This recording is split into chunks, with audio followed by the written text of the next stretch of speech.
Welcome back to Why Blank Lost, the Survivor 42 wrap-up. I'm David Bloomberg, and alongside me, of course, is my co-host Jessica Lewis. But we have two special guests as well. I know everyone has waited at least 11 weeks for this. It's the return of Tiffany Seely and Dr. David Voce. Woo! So exciting. Can I start off with an apology to Jessica? Because this podcast almost didn't happen. In Bloomberg, I told you that it was going to be because of these girls that couldn't get their act together. But I was wrong because I lumped Jessica in with Tiffany, and it wasn't Jessica. It was all Tiffany. Tiffany. That's like a backhanded compliment in a way that you initially lumped me in and were like, you're going to be a problem too, but you weren't. So now I'll apologize. It was like we all agreed we're going to do this podcast at 7 on this day. That day comes, and Tiffany's like, what? We're doing the podcast? What? I can't do it then. It's like, Tiffany, we have had multiple texts. I was very, very busy. And I'll have you know, just saying, I mean, not for nothing, but women have a lot of things to do that you don't have to do, Voce. So why don't you just keep it quiet? Because the truth is, we would have had this done yesterday. I'm sorry. Are you saving lives every day? You didn't have to saving go lives to brunch every day? No, Voce had to go to brunch. I already made my brunch plans. What time did he have to? Brunch plans? I'm sorry. My son had the SAT. Okay, moving on. Were you taking the SAT for him? Listen, as my son walked out the door, we were like, come on, you could do it. 4 digits. Because it's been 3 digits. It's been pretty bad. I'm sure he's thrilled that now the world knows that. 11. He doesn't care. Colleges don't even care anymore. And Voce did terrible on his SATs. So there's that. Oh. Mm-hmm. Well, is this according to his face? It doesn't sound like this is heresy. This is complete heresy. But this will be on Reddit, and someone will be like, "Oh my God, Voce didn't break 1,000 on his SATs." Can you believe it? Oh, she is spreading some real bad rumors now. So there was this leak of all of our IQs from season 41. Yes. And somehow this went out with all of our pictures and all of our IQs on it, and it was How did I miss that? I'll text it to you after this, but I want to see this. That will verify that my SAT scores were not low. But, this is fascinating. I will say one of my favorite parts of the whole process was all the crazy testing that they put you through when you're going through the casting process. It was so much fun to sit in that space and take this insane exam that I was like, they just want to know if I'm crazy. And it was, but like, I looked around the room and you could see like panic was setting in with some people. They were like, let me tell you, I was shitting my pants because I was like, holy shit. They think I'm an actual neurosurgeon that should know shit. So I've got to score real high on this. And like, I'm doing the IQ test. I'm like, 35 times 15. I'm like, what the hell? I don't know. Do it. And like, I had to feel amazing. One of the amazing things about the IQ test is that the guy that came out of left corner to get one of the highest scores out of our cast was Brad. Brad was like, knocked everyone out of the park. And it's like, I want to see my results. This is fascinating. I mean, they talked to us about the results afterwards, and they like everything they said about me. I'm like, yeah, that's right. Yeah, that's so right. Yeah, everything about the personality like lined up. But I never found out like what my actual score was. I mean, I feel like they need down there. No, I wasn't even on there. Don't be a jerk. Remember, my score wasn't even there because I was how low you were. Oh. Yeah. No, my score wasn't there because I was an alternate, so they didn't have me on time. I'm like, what was my score? But I was so smart that I like tested out. They were like, oh wait, there is not even a number for how smart she is. Forget it. There is a number, 11. 11. My emotional intelligence has no score. I am the most emotionally intelligent person you'll ever meet in your life. Mm-hmm. All right, good to know. Okay, good to know. I do want to say I think that they need to do something about those tests that determine if you're crazy, because clearly there have been some missed some things where they didn't work. No, but you know what? It probably did work because they were like, crazy. Oh, we want crazy, we want that personality. Yeah, but and I don't know if they want that crazy. Yeah, they do. They make really crazy makes really, really good TV. Really good TV. I mean, they are very aware of what they want, and they know the type of person they want. I mean, when I was going through the process, I knew what like they were expecting of me because they knew who I was and what I brought to the table. And so you could kind of look around and go, okay, this is what their expectations are for each of these people. And then they give them these tests and it either reaffirms what they already think or proves them wrong, and then they move on to the next person. It's a fascinating process because it really is more scientific than I think most people think the casting process is. I agree with you. I think that's the one thing where people are like, so what was it like? I'm like, I don't know, a lot of tests, like emotional intelligence tests, puzzles, like all kinds of things. Yeah. And I remember sitting in that room, like that big room. Actually, Voce, you finished first. You were sitting like right in front of me. Of course he did. Yeah, of course he did. And he laughed. And you could see like people looking around like, oh my God, he's already finished. That means like I'm panic not because I'm not smart enough or whatever it is. But I don't think that people really realize how grueling these tests are as far as like having to figure out who's going to be on the cast. It's not just like, oh, you had a bad interview. It's like, oh, you got to check every box. It's not that easy. Well, that's why like the IQ test I was actually freaking out about, because I was like, wait, I've got to prove that I actually like fit the mold that they're trying to fit me in. I'm like, damn it. Yep, you got like, it's crazy, but this is what they've created. Now I don't know on you know, on the Amazon they had a rocket scientist who wasn't exactly a rocket scientist. So, you know. Well, you know, sometimes you have people who test really well. Yeah, that is true. Goes to prove that you have people who are not good test takers, and then you have people who just who can rock a test, you know, become what Voce is. Voce, neuroscientist, or whatever you are. I'm actually not. The reason why I was panicked is because I'm not a great test taker by any means. Well, that's what I'm saying. That exactly speaks to it. You and I have had this conversation before. Yeah. You're not a good test taker. And if you're not a good test taker and you take these tests and you're trying to get on a show and you don't even know what they're looking for. So like they may want you to bomb certain parts so that they can have that archetype. And you don't know that, but you're sitting there going, I hope I pass. You don't even know, what does that even mean to pass it? And that's why I feel like everything they put you through out there, you have to just enjoy it and not make yourself crazy when you're going through it, which is I think one of the reasons why I was able to get through it so well, because I didn't act like anything was a big deal. I was like, well, this, you know, we're doing this, and I just kind of laughed things off. I thought it was funny. Like they schedule times when you're supposed to go like work out. I took a nap and they called me. They're like, where are you? I'm like, in my room. And they're like, you're supposed to be in the gym right now. Okay. It's like, I'll go to the gym. Voce, maybe you did have good reason to suspect that there could be some scheduling issues with Jessica as well. Who knows? Naps are. I think I'm just gonna say women in general. Oh, I'm probably gonna get roasted for that. Yes, you will. But you know what? I will say this: when it comes to like my like personal world, not so organized, but like when it comes to work stuff, I am right on all of that. And so work just think stuff. What's work stuff again? Yeah. Bloomberg, that's so cute. Really? The shirt, you needed to do the shirt too. Retired. Gotta go with the Hawaiian shirt now. So he's just rubbing it all in. I know, it's brutal. Not to mention that I have to go to work tomorrow. Yeah, me too. Some of us have to work. Yeah. So well, I mean, the funny thing is, all we've done so far is like the intro. Yeah. Right. So hi, everyone. Hi. Yeah.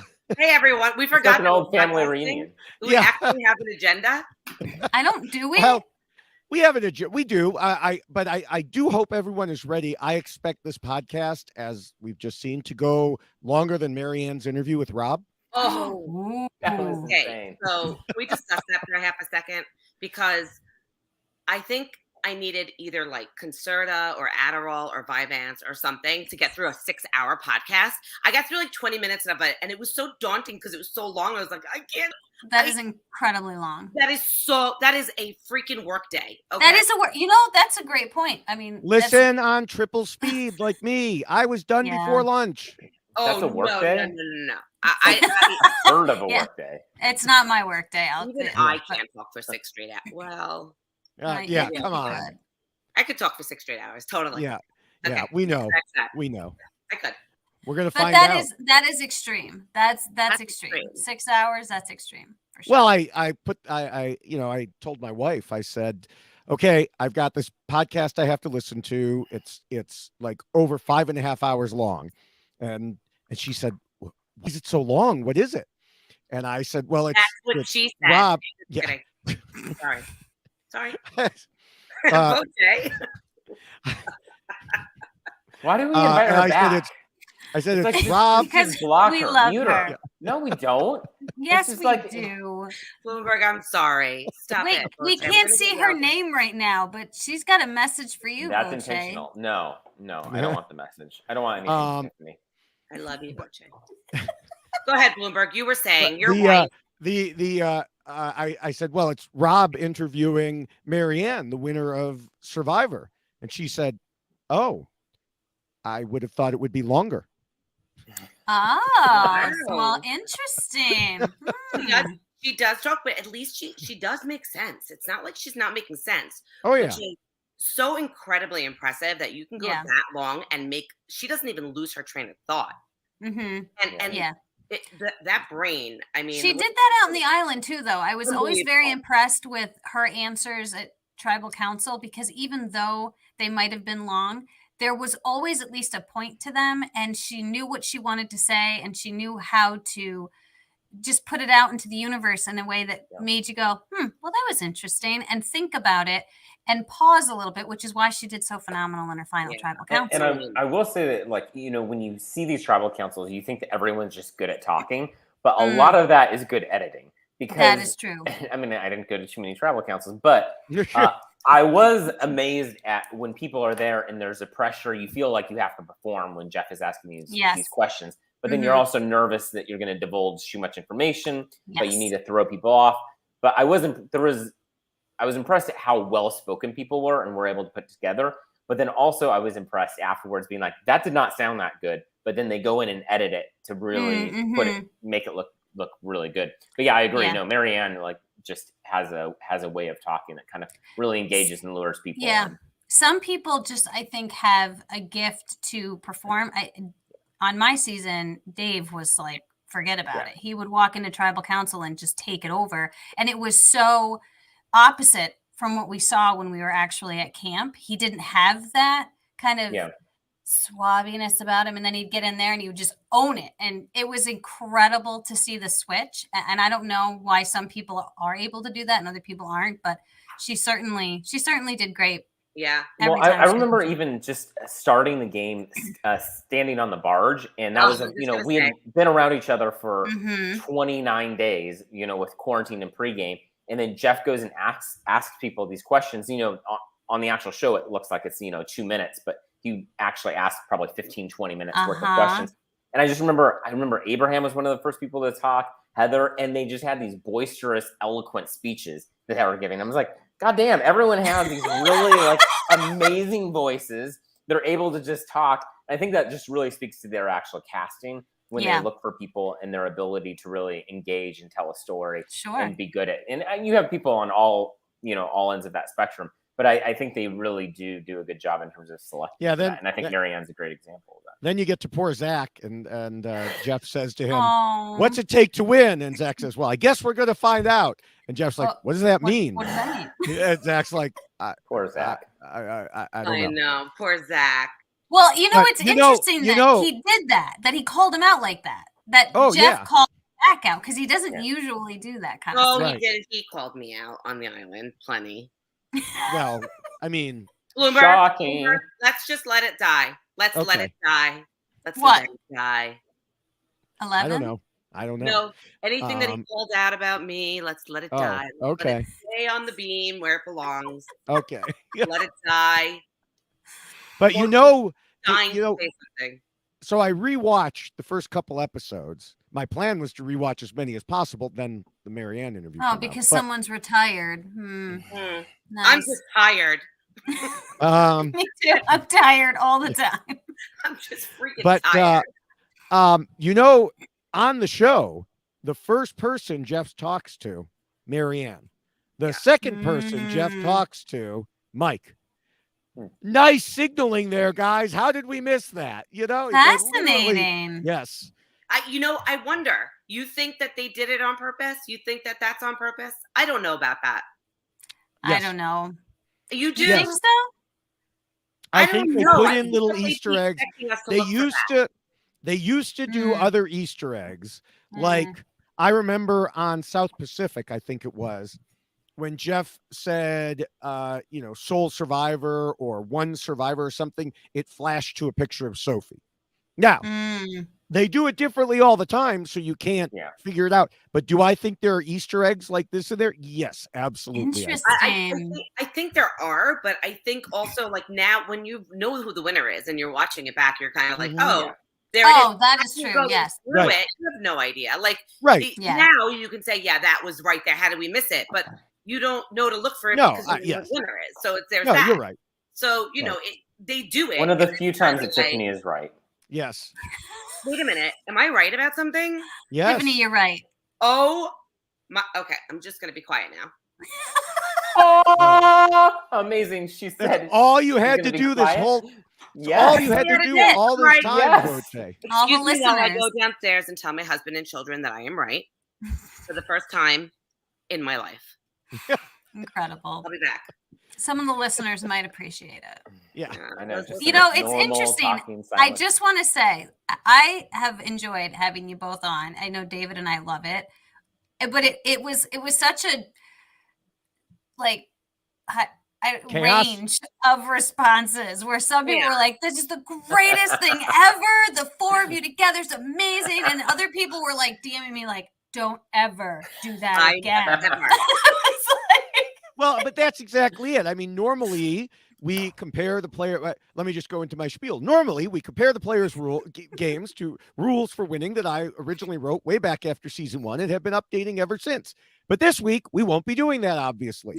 And, although we do need to talk about your rules because I need some amendments to be made. Go on. Sorry. Well, we'll see. But, I mean, let's face it. I still don't have those rules, by the way. Just saying. Oh, okay. I got to do that. I'm still waiting. Nobody can get Tiffany to follow rules. That's true. That is very true. So yes, the people who liked the structure of the podcast after the first time we had you on, they were like, So blame mostly that one. Well, you mean that one? Yeah, I was gonna say you're pointing the wrong way, but okay. I'm above you, Voce. I'm just saying. Oh. Listen, you're never going to please everyone, but I will say I have a lot of energy and I know that I come off like frenetic. So like, I feel like when I listen back to our podcast, I was like, oh my God, how did people listen to that? It was chaotic. We were like at our own party. We were. And but now that's what they know what the island was like at night. Shut the hell up, Voce. The island was not like that. You were complaining. Tiffany, it's time to go to bed. Tiffany. I'm hot. It was hot as fuck. Sorry. Every night. And there it is. It's no longer PG. Listen, I don't care what, nobody can understand what it's like when you have a fire burning within, okay? I'm of menopausal age. I got on that island and you had everything. You can't go through menopause biologically. Listen, what are you talking about? I was in it from all my surgeries, you big jerk. Oh my God, you're gonna get canceled so many times tonight. It's not even you're canceled twice, 2 times. Anyway, I was like burning. You're the one that told me that. Listen, I was burning from the inside out. Like it would start and then because like, you are burning with love and passion for me. No, yes, for you. I was like, oh, look at Voce. Can I just say, my mom did ask me. She's like, "Is there anything going on between those two?" We were married on the island. We called each other island wife and husband. Well, there you go, Mom. Yeah. Now you have your answer. Yes, but listening to this. Apparently, Tiffany called for a divorce. Right about that tribal council. And you know what? I went like a bandit. Yeah. I don't need to win Survivor because I just got half of everything Voce has, including his dog. Mine. Rude. Which half of the dog?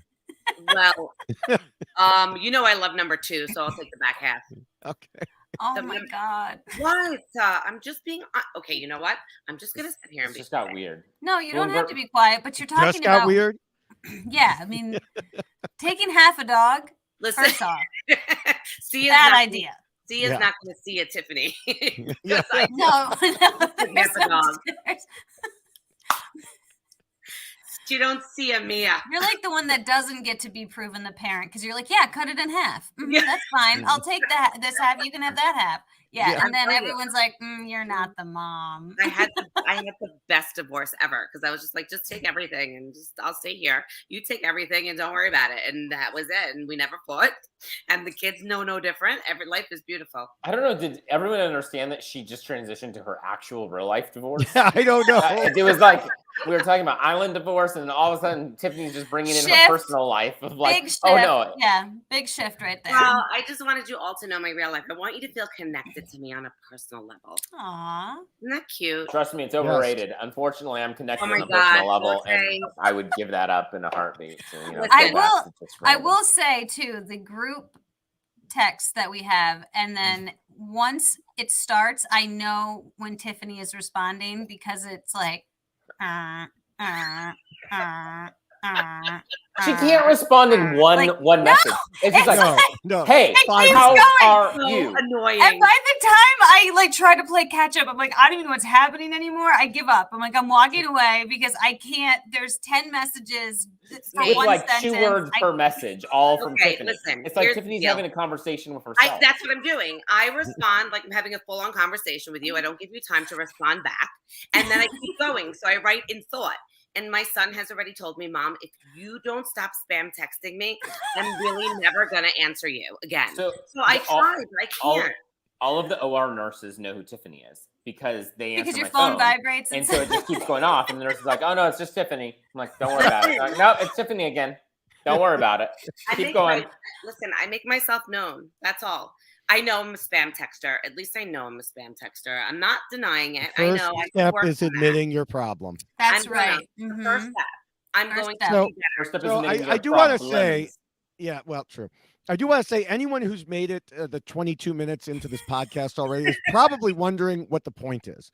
Right. So we probably should have started. If we edited, I would go back in and add something as like, hey, this is what we're doing. First, we're going to chat for a while. But we are going to get to some questions and answers. But before we do that, I do want to check in. Jessica, we check in every week. So with Voce and Tiffany, 2 questions. How have you been doing? And did you have any overarching thoughts about the season? You want me to go first or you want to go first, Voce? Ladies first. Oh. Beautiful ladies first. You see, this is what the fans need. They need to know that you're really loving. All right, Jessica, you go. Okay, here's all right. So I'm going to tell you what I think. As a player in 41. Wait, you didn't give them an update on your life. Wait, what? What's new in your life? He asked you 2 questions. And you already missed the first question. He wants to know what I thought about 41. 42. Okay, I'll tell you what's new in my life. Nothing is new in my life. Moving on. Okay. How was that? Was that good? Except her kitchen decor. She did put new kitchen decor. It was the shortest answer you've ever given. So, listen, yes. Okay, I'm going to tell you what I was really thinking about today as I was running downstairs. You realized, both of you, she was going to move on, and you sucked her right back in. So you can't blame anyone. Go ahead, Tiffany. I'm blame excited. Yourselves, people. Yeah. So I was thinking to myself a few things. One of them is how incredibly difficult the post game of Survivor is. And what do I mean about that? Many things. It's being out of the game and then seeing other people in the game where you were and being so frustrated at yourself about how you did things or you didn't do things. Of course, hindsight is 2020, but just the feeling of like that loss. It's almost like a loss. Like you're mourning your time out there and all these people are brand new and you're done and your time is over. And I think that like that's a bit of an adjustment. And then twofold is as a season 41 player, I feel like 42 was done so much better in regards to editing even. I feel like you got a much better flavor of everybody and who they were.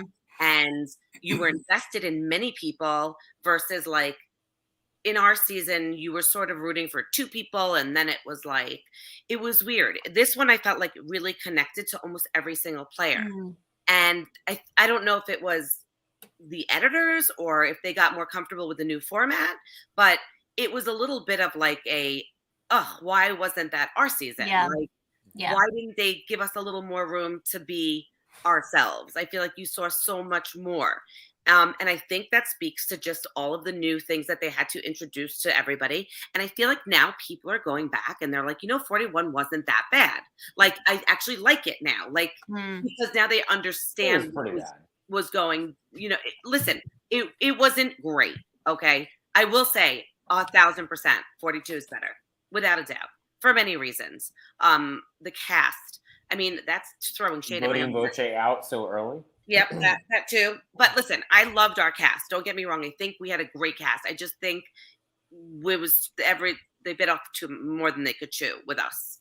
And we were the first, and there was a lot of hype around us. And when you're starting up here, it's very hard to meet up here. And it was almost like 42 was like, all right, go. And they had more fun, it so seemed. So, there's some frustration about that. And then they come off looking like super, super cohesive, where 41 doesn't look as cohesive, and it's kind of like this weird, like, sorority fraternity thing that goes on. It's hard to explain. And I think that there is that like feeling of, oh, what if I was on this season, and what if I was on that season? Yeah. I think that everybody goes through that who's ever played, but it's that you go through these waves of like, I need to be back out there, and then to like, do I really want to go back out there? To like, oh my God, I wish I was out there right now. To, oh my God, I'm so happy I'm in my own bed. Like, I feel like Survivor just overtakes your life, and it like lives like rent free in your brain. It's weird. I'm like, when are we going to shake that? Like, does that ever get out of you? And I think that a lot of us are feeling that, especially because we're like super fresh out of the game also. And, it's hard to see, you feel like almost like you're being replaced. So those folks that are not as resilient as some others, the younger folks, I think it can be very difficult. And, that was like what I was thinking through watching it. I enjoyed it so much. I thought it was great editing. I really look forward to watching it. And I thought that the finale was great. I still don't like the pizza being given out. It's so weird. But I just think it was done a little bit better. I even feel like Jeff was having more fun. In a weird way. Like, he just seemed like genuinely, not that he wasn't happy with us, but there might have been like that bit of stress of like, we're back. This is the first season. We got to get it right. And like, maybe he was like, okay, for 42. I just felt he was a little calmer. Like, his presence was, I don't know. That's just how I'm feeling. But other than that, I super enjoyed it. And now it's just fun to be able to talk about it a little bit and, cathartic in a way. Yeah. See, I hope people made it past that first 20 minutes to get the serious, deep side of Tiffany. Which is fantastic. I know. That's what I'm saying. Yeah. And I do think that there is a lot to be said about the structure, because I think with your season, there was that learning curve because they were doing so many new things. And he didn't get to see the edited version, it all done, it put out into the world, and the response to it, because they film back to back. So it is like, once you've done it, you're like, okay, now we know what we're doing, and now we can finesse it a little bit and we can play with it. And I do think that is a very valid point, that you get to see the improvements because they learn as they go. And so unfortunately, you were the guinea pigs for the monster and the 26 days and all of these extreme advantages and things that were going to be introduced. So yeah, I think that that's a very fair assessment of what we saw.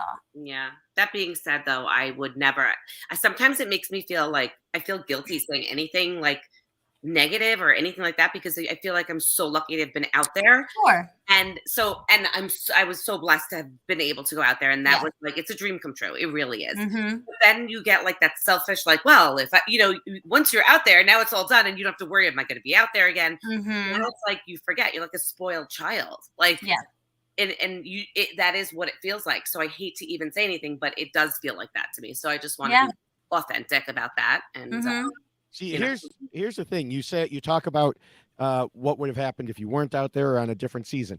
If Lindsay had not tested positive for COVID, she would have been out there. We know the tribe. We heard from other people. The tribes would have been different on 41.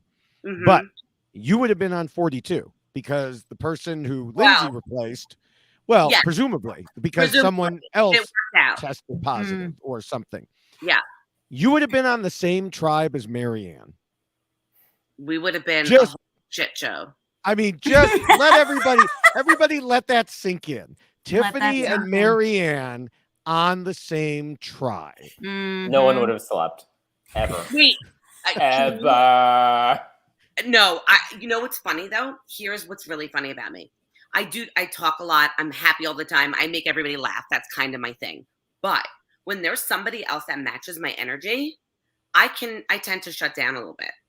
Like I let them take the limelight. So I might have seen that as like a good thing for myself. Let her like do all that. And then I'll just kind of sit back and I'll look like the calm one for the first time in my life. Because I know I'm like a whirling dervish. Like I know who I am.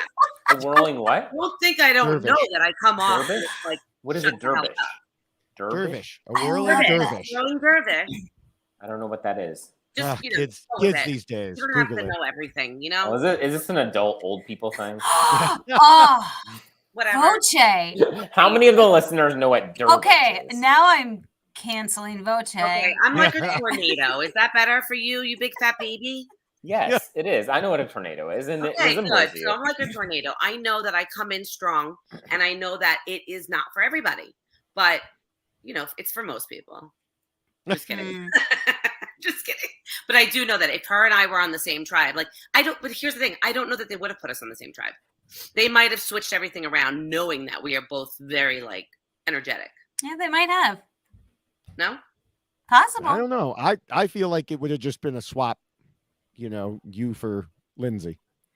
But they also had sorry, go ahead. Well, I was gonna say they also had Mariah on that tribe, and she was a little older.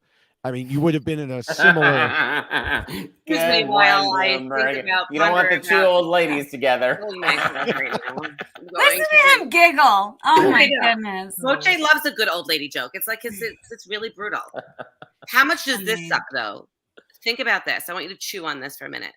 Lindsay, Tiffany. Lindsay is like a challenge beast. Oh, she is. Lindsay on the balance beam would have been amazing. My God. I was like, of all people, why does she have to be so freaking good at everything? Like, to be fair, I was really good at the other challenges. It was just that one gets so much play, but you all need to talk about the other ones too, because I was pretty good too. However, listen, I know what it feels like. You know what it feels like. And she is a beast. Like, she really, like, she didn't even amazing. Amazing. When she was running, I was like, she looked like a I don't know. She was a football player in high school. Yeah. Like, crazy. what? Yeah. We haven't forgotten about you, Voce. I promise. We have not forgotten about you. So Tiffany was really sad. I'm used to it when I'm with Tiffany. Listen, I love you, Voce. When I stayed at Voce, sorry, sidebar, everybody. When I went to Chicago and stayed with Voce, oh my God. And he went to work and left me, I would take all of his hats and take selfies and like use all of his stuff in his house and take selfies of his. He still doesn't have all of them. I have so many pictures that I took for you that I haven't sent you yet with your dog. Can't wait. I put glasses on your dog, on Luca. I did so much fun stuff. It was so many activities. Okay, I'm done. She was cutting Luca in half. So I'll take the back half. The poor dog. No wonder he's traumatized. Poor Luca. I love Luca. Poor dog. Okay. So that's my hot take. Moving on. I will be quiet now. I am going to be aware of my frenetic and chaotic energy. All right. Voce, do you remember the question? I'm just enjoying the like calm silence right now. Oh, okay. The like not tornado dervish going through. Whirling dervish. Whirling calm dervish. Silence doesn't play well on a podcast, I will say. No. Whirling dervish. The listeners are like, yes, just a little bit though. Okay, we'll give a moment of silence for Tiffany to shutting up. No. Yeah, when you were asking kind of what we've been up to, Tiffany brought up coming out. It was really cool to be able to watch 42 with people like Tiffany and to see actually Omar and Marianne actually came to that watch party. It was one of Bryce and Wendell's things. So it was really cool to. Oh, no, I don't think they were there. I think their cousins were there. Yeah. No, they wouldn't have been there. They would not have been. But there were no pictures taken of. What do you mean? Anyway. Of what didn't happen? Yeah, they're all exactly. over social media. Exactly. But We're no, not so it was giving anything away. What? They're all over social media. We're not giving anything away. No, that happened after the finale aired. All those pictures were taken after the finale aired. Moving on. But no, so yeah, it was awesome to have Tiffany in town, and I'm actually moving. What? I just got voted out. Oh my God, Tiffany. No, go ahead. I love you. No, you were going to say something nice about me. I'm going to shut up. Was I? No, I was not going to say. You said it was so nice having me. Go on with that. It was. She was fun. She's always fun. Tiffany is like amazing, and I'm going to live in New York City soon, and then I'll be right next to Tiffany. But first, I have to live in Nashville for a year, which is just a little bit depressing. But I'm excited. And now Tiffany's... you just got in trouble with all the Nashville fans. I know. Well, actually, there's a ton of Survivor people in Nashville. It was before I left for 41. I randomly I do Orange Theory, and Whitney from where she met her husband, was it Samoa? I think Samoa, Russell's season. Anyway, she was my Orange Theory coach. I was like walked in, I'm like, wait a minute, I know you. So I'll be back in Nashville, so it'll be good. That's awesome. Yeah, but I think it's what Tiffany was saying about watching 42 and it being difficult is actually something that you don't hear a lot from a lot of players, in the sense of, I think that there's people talk about the mental health issues that go on with Survivor. And I think, you see people play, they give their kind of their interviews and everything, and then they move on. And I think what is surprising about the whole process is what Tiffany was talking about, in terms of how much Survivor does live in your brain, how much it like kind of almost torments you, and it goes on and on and on. Tiffany was saying we didn't just play, it was like a year ago, and Tiffany has been an awesome friend, because we'll call each other, and this more me calling her and be like, Tiffany, why did you vote me out? All this is going on just from watching this new season going on. And it's one of those things where, and Tiffany says, you're busy, we've all got our crazy lives going on. But Survivor does take a toll on you. And so it's something that, and especially as it's gotten further and further out, that's, I think, what the most surprising thing has been for me, especially, is that, I thought I remember sitting in casting and being like, this game is not going to affect me. I know who I am. I know everything that's going in, and it'll be fine. And you don't realize that when you go in, like, this is a 24/7 thing that consumes you when you're out there. And then you come back, you land at LAX, and then are like, see ya. Yep. And here's your phone. Have a great life. Yeah. And it's like, it's literally like, have a great life. And so, I consider myself a well-rounded, like grounded type of person that's like very logical.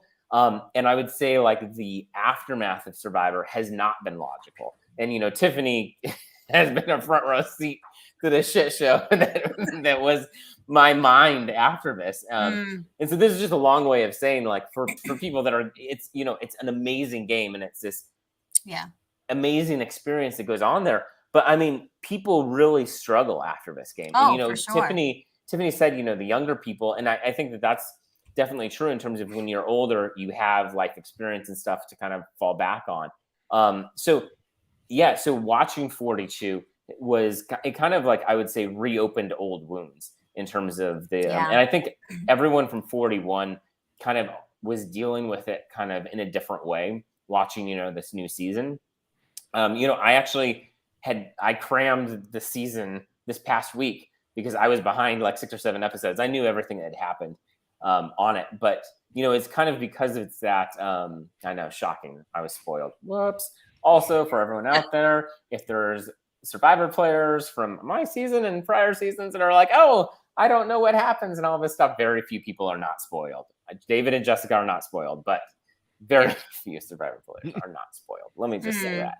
Anyone listening to our predictions can easily tell. No, we are not spoiled. Yeah, you can make a conscious effort of not being spoiled. And it kind of does suck if you get spoiled because, and even if you do, I would say that you still aren't really sure. You're like, is this the truth or not the truth? Right. You're still wondering because like you can't help it. But But I think watching 42, the cool thing about it is I think that you saw kind of an evolution where the kinks got worked out. And I think that was what was really cool to see about it. And that was kind of and I think Tiffany and I have talked about it. That's kind of the like, it feels like a bummer where, 41, it definitely had its like hits in the road. And I think part of that was what Tiffany said, where, in 41, they were explaining everything. They didn't really explain the idols, how you have to say the phrases. It was like this, they didn't focus on it. You know, Shipwreck Island, they didn't, or Shipwheel Island, they didn't really, you know, go into it. It was a very quick soundbite. Whereas in 41, that dominated a lot of the episodes. Yes. So I think you have things like that, that, you know, 41 really took for a thing where, you know, it was kind of introducing everything and it was so complex. I still think that 42 is complex, more complex than what it needed to be with all of the added in and everything. But watching 42, it's kind of almost cathartic to watch it go and kind of see it, kind of see your journey, like even kind of sail off into the sunset, if that makes sense, while another one comes through. And I think it's cool to be able to meet the new players that went through similar experiences and to, you know, kind of watch a new kind of how vastly different their experiences were than ours. And it's funny talking to the pre-jury, because the pre-jury there, you know, we got sent home early, but the pre-jury there actually stayed the entire time. They got moved to this resort that was shut down that we stayed at for like 2 nights. And they partied for it sounded like 2 weeks. So yeah, it's just kind of cool to see the different experiences, but then also to kind of just think through all the shit that Survivor does to you. Yes. And I will say, if there's one thing that I don't think is really thought about enough, is everyone who has gone on to play this game and lost $1 million. Like, if you really think about it, like, how many times in anyone's life are they going to have a 1 in 20 or a 1 in 18 or a 1 in 16 chance for $1 million? Yeah. And so when you really start to process that, it's and sad. then you come home and you're looking at your life and you're like, oh God, $1 million would have really helped. And because you're never really that close to that much money. And then you get out there to play this game and you're standing on that beach with Jeff and he's like, one of you is going to win $1 million. And you're just like, holy shit. You know, like, I mean, it's really like that moment where you're looking at yourself going, I could win $1 million. That person next to me could win $1 million. And then you're flying home and you're sitting 2 seats away from the person that won $1 million. And you're like, damn it. You know what I mean? So, and then you get back and there's these people who go on a podcast and explain why you didn't why win you $1 million. Yes. So I do think that it really is all consuming, because it is a phenomenal experience. Don't get me wrong. It is really incredible, as you've both mentioned. It's a one in a lifetime opportunity.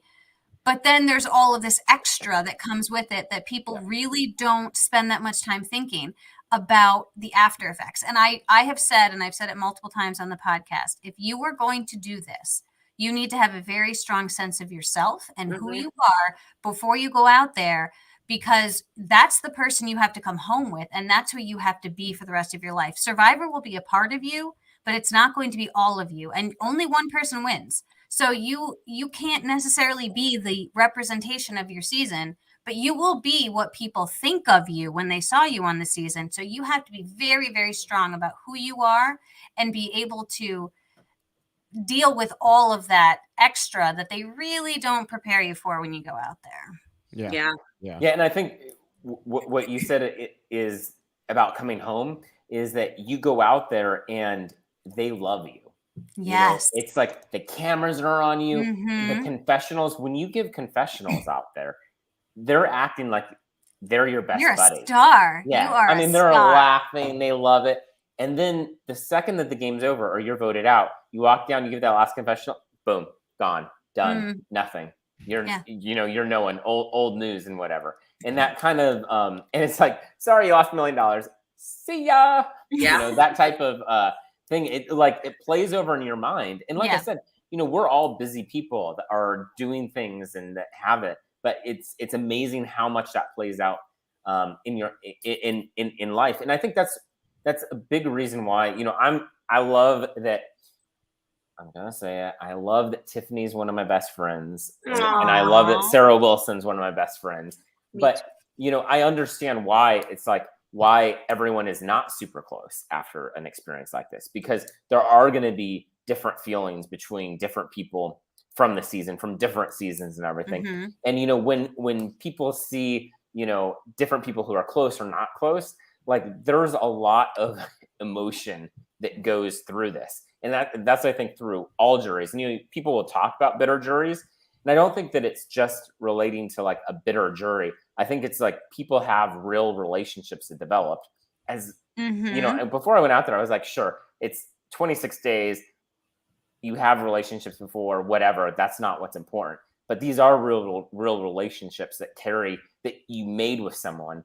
And you have to kind of reconcile those. So yeah, for sure. I think part of it, and my husband was talking to me about this, it's almost like that war thing where you go to war with people, and those people that you go to war with are like so connected.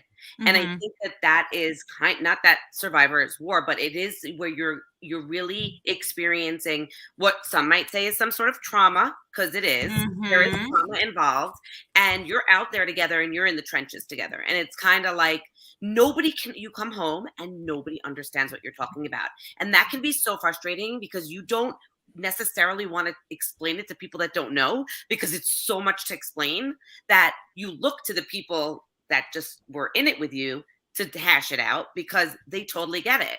And it becomes like this weird thing where you're like, I really want to talk to you about it, but you really can't understand because you've never done it. And it's sort of like an immediate connection to the 600 of us that have done it, that we all know what 10-1 is, 10-2 is, what Coconut Grove is, what like the nuances, like we all get it, right? And we can all laugh at the stupidity of some of the things that happen.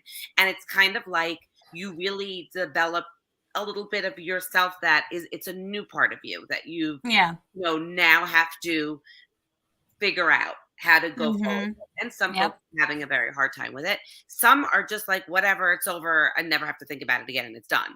I mean, we're certainly not. And as you get further away, you kind of feel even more and more and more forgotten. And it's kind of like, it's like a loss, and I think that is also what Voce is, saying, and Jess, what you've said. It is absolutely something that you need to know before you go out there. Yeah, you might be resilient because I am resilient as hell. I know I am. Right. Oh, but yeah. I am super resilient. It got me. It got me. So I know that some folks may not want to even say how they're really doing because sometimes it's embarrassing. It's like, oh yeah, you got to play for $1 million. Now you're miserable and sad and everything else. But like, it's not that. I lost $1 million because I picked the wrong rock. Like, when I'm paying bills and I'm still struggling now, I'm like, God, Jesus. That damn rock. I know. You still have the rock? Even 100,000 would have been like. No, I dropped that and I left it behind. I should have kept the damn thing. But I was so, but yeah. No, so I do think that this is, that we could talk about this forever. And I know that Bloomberg has other questions that were submitted and people are curious of what we think. So yeah, I mean, this is like a holistic process, right? That we have to go through when we come home. So that's because like move on from the therapy session, damn it. Okay. No, listen, seriously, like I'm joking. But it is one of those like it is fascinating to me. And I love that I'm hearing you both speak of it because I do think that this is that other part of Survivor that isn't really addressed that often. And I know it gets mentioned here and there, but I think it's definitely worth spending time thinking about. I think there's a reason, and we've certainly hinted at, and other people have said specifically, you can go on social media, some of Tori's more problematic views. But I think there's a reason that she is cited amongst all the contestants as being like, or all the post jury anyway, the being the most helpful. And she's a therapist. And I really do think that played into it, that she knew kind of how to help them in that situation. So, putting everything else aside for the moment. Very, very loved. I did. I was fascinated how many people said if they had to spend time on an island, who would they choose? And most of them said Tori, which is incredible. And so I do think that speaks volumes of her ability to really connect with people when they needed that the most. Or just look at her edit. That's what's so interesting. Look at her edit, because her edit had people going, right. And then they were all like, nobody wanted to talk to her on the island, and then they get to Ponderosa, and she's the doll, and she's been going to bat for everybody. But I do think that was also the edit, because people said out there they did like her, they just didn't want to work with her. Right. So you know, it was. I think the edit gave her more of a villain's edit, but I think when in talking to some of the cast, that's not. It was just she was the odd one out for a lot of it, which is kind of interesting. Yeah. All right. So before we move into the Q&A, I do want to mention that the rules we usually discuss, and which led Voce to this podcast, come in shorter and much more colorful version in poster form. And am I on it? No. Are you on it? No. Are you serious, Tiffany? Like, that's successful people. Like, oh. There's Sari. That's so mean. That's not me up on top there. Tim. That little person up on top. Is that not me? That one? No, that is not you either.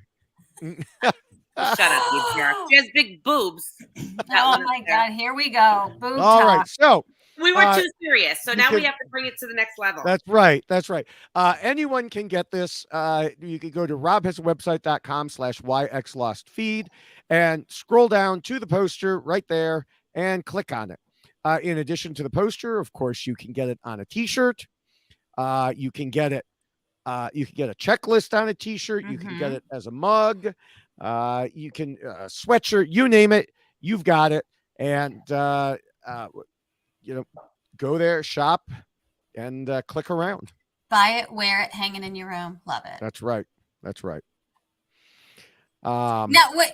This is a perfect time before we get into questions, because you're talking about the poster, and I would like to give a shout out to Mike Poole, who ordered a poster and then very kindly sent me a thank you for the poster, which I'm going to share with you, David Bloomberg.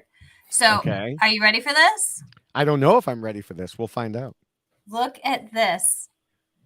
Wow. It's a white claw dress. It's not. Is it koozie? Is that how you say this? I always say it wrong. It's a koozie. Okay. Yeah, it's a koozie. Look. So, but they're little. It has a belt bag. Look at this. Is it a dress? No, it's not a dress. It's a skirt. It's not a skirt. It's a scoozy. It's a scoozy. It's a scoozy. Okay, hang on. It's a kilt. That's the term. I was like, how am I forgetting this word? But look, okay. So here's red. Oh, look at my gosh. Look at this. And we also have with shamrocks. Yeah. Oh my gosh. So and then this is one I just took off of my White Claw. So, and this is fascinating because he's I mean, these are all handmade. So they're Velcro. Look at this. And this inside helps keep your drink, your beverage nice and cool or warm. And so, Bloomberg, I'm going to be sending you 2 of these. If you have a preference, let me know. Otherwise, I will just surprise you because we need to share, obviously. Send him the pink one. Send him the pink one. So, yes. So thank you so much, Mike, and this is a fundraiser that he participates in, that he does. So very impressive. So thank you so much, Mike. And thank you, Mike. Yes, I will be sharing those with David Bloomberg. He'll get 2, I'll have 2, and then maybe you can put it on your mug when you would do the podcast. Well, I can put it on. I can't wait to see your kilt on your mug. I'd live to see a kilt on your mug, Bloomberg. Oh my God. Oh my God. You know what they say about kilts too? What? You don't wear anything underneath them. Oh, so that's what I've heard. Voce, baby, we got to get you a kilt. I know that's what you want, Tiffany. Yes, baby. I want you in a kilt. I want you in a shamrock kilt. Well, this one might be a little small. That's the perfect size for him. Yes, that was so good. Oh my God, that was a good one. High five. Definitely going. I'm so sorry, everyone. This is not. Can we edit this out? We're serious. No, sorry, we don't say anything. You can direct them to from 32 to 47. We were very serious. 32 minutes in to 47. And the rest of it, just forget about it. The rest of you, if you'd like, now's the time to tune out. Okay. I think we should have given everyone a warning. A warning. I mean, I think the fact that Tiffany's on the podcast is a warning. Yeah. That's what counts? Okay. Yeah. That's fair. People love my frenetic, chaotic energy. Yes. Like a whirling dervish. Like a whirling dervish. Yes. Hashtag whirling dervish. Exactly. That's going to take up a lot of characters. Yep. Yeah. I still All never right. Googled dervish. And I was told I was right today, FYI. Just saying. All right, we can move on to the Q&A part, which, was going to be the main part. I was like, I don't know how long this podcast will go. I don't know if we'll have enough to fill time, and we're an hour in and we haven't gotten to the Q&A yet. So what were you thinking? Get ready, everyone. I don't know. Yeah. So one question that we got a few times, including from William and Rudy, was, do either of you know how many triangles were on that puzzle on day one? William thought it might come up on this podcast, whether it was how many there were or how many a certain person thought there were. 11. 11? Yes. There were 11 triangles. That is my answer. I'm sticking to it. Can we give Tiffany a triangle problem and watch her try and solve it? Yeah. That would be so entertaining to watch her. I don't have anything. How many? One. All right, good. Okay. Can we give Voce a maxi pad and show him how to really use one, that we don't use it on our inner thighs when we get inner thigh chub rub? Just saying. Hey, I'm resourceful, okay? Actually, it was me that was resourceful. But if you're going to make anyone who doesn't know what they're talking about, you'll have to go to an earlier podcast for that. And get ready for that too. Yes. By the way, as you know, I tweeted this out, but Marianne in her interview with Rob said something like, as we all know, Jonathan got 11 triangles. And I'm like, and why do we all know that? I mean, I know he said it on the show, but that's amazing. Yeah. I think that sticks, but I have a new one. How many squares are on your poster? Do you know? No. I've never counted. I want you guys to count that, and we'll talk about it. Okay. All right. Challenge accepted. I think we should let me do it. Who? Well, if it's squares, my answer is going to be approximately 0. Yeah, I would agree with Bloomberg. I'm going to go with the engineer. Yeah, I bet none of them are perfect squares. Jessica, you can go with Tiffany. Good luck. God bless your soul. Listen, Jessica, we got each other. Just admit defeat. We got each other. That is a fair point, though, because if it's not an actual square, does it count? That's right. That's right. If it's not an actual boob, does it count? I would have loved it.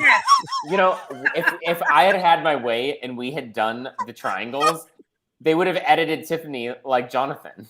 Yeah. Can you imagine Tiffany? Can you imagine Tiffany looking at triangles? Like, I don't get it. What? That's not a triangle. No, guys, triangle. Wait. Triangle has 3 sides, right? Is it 3 sides, or can it be 4? Listen, I'm very good with shapes.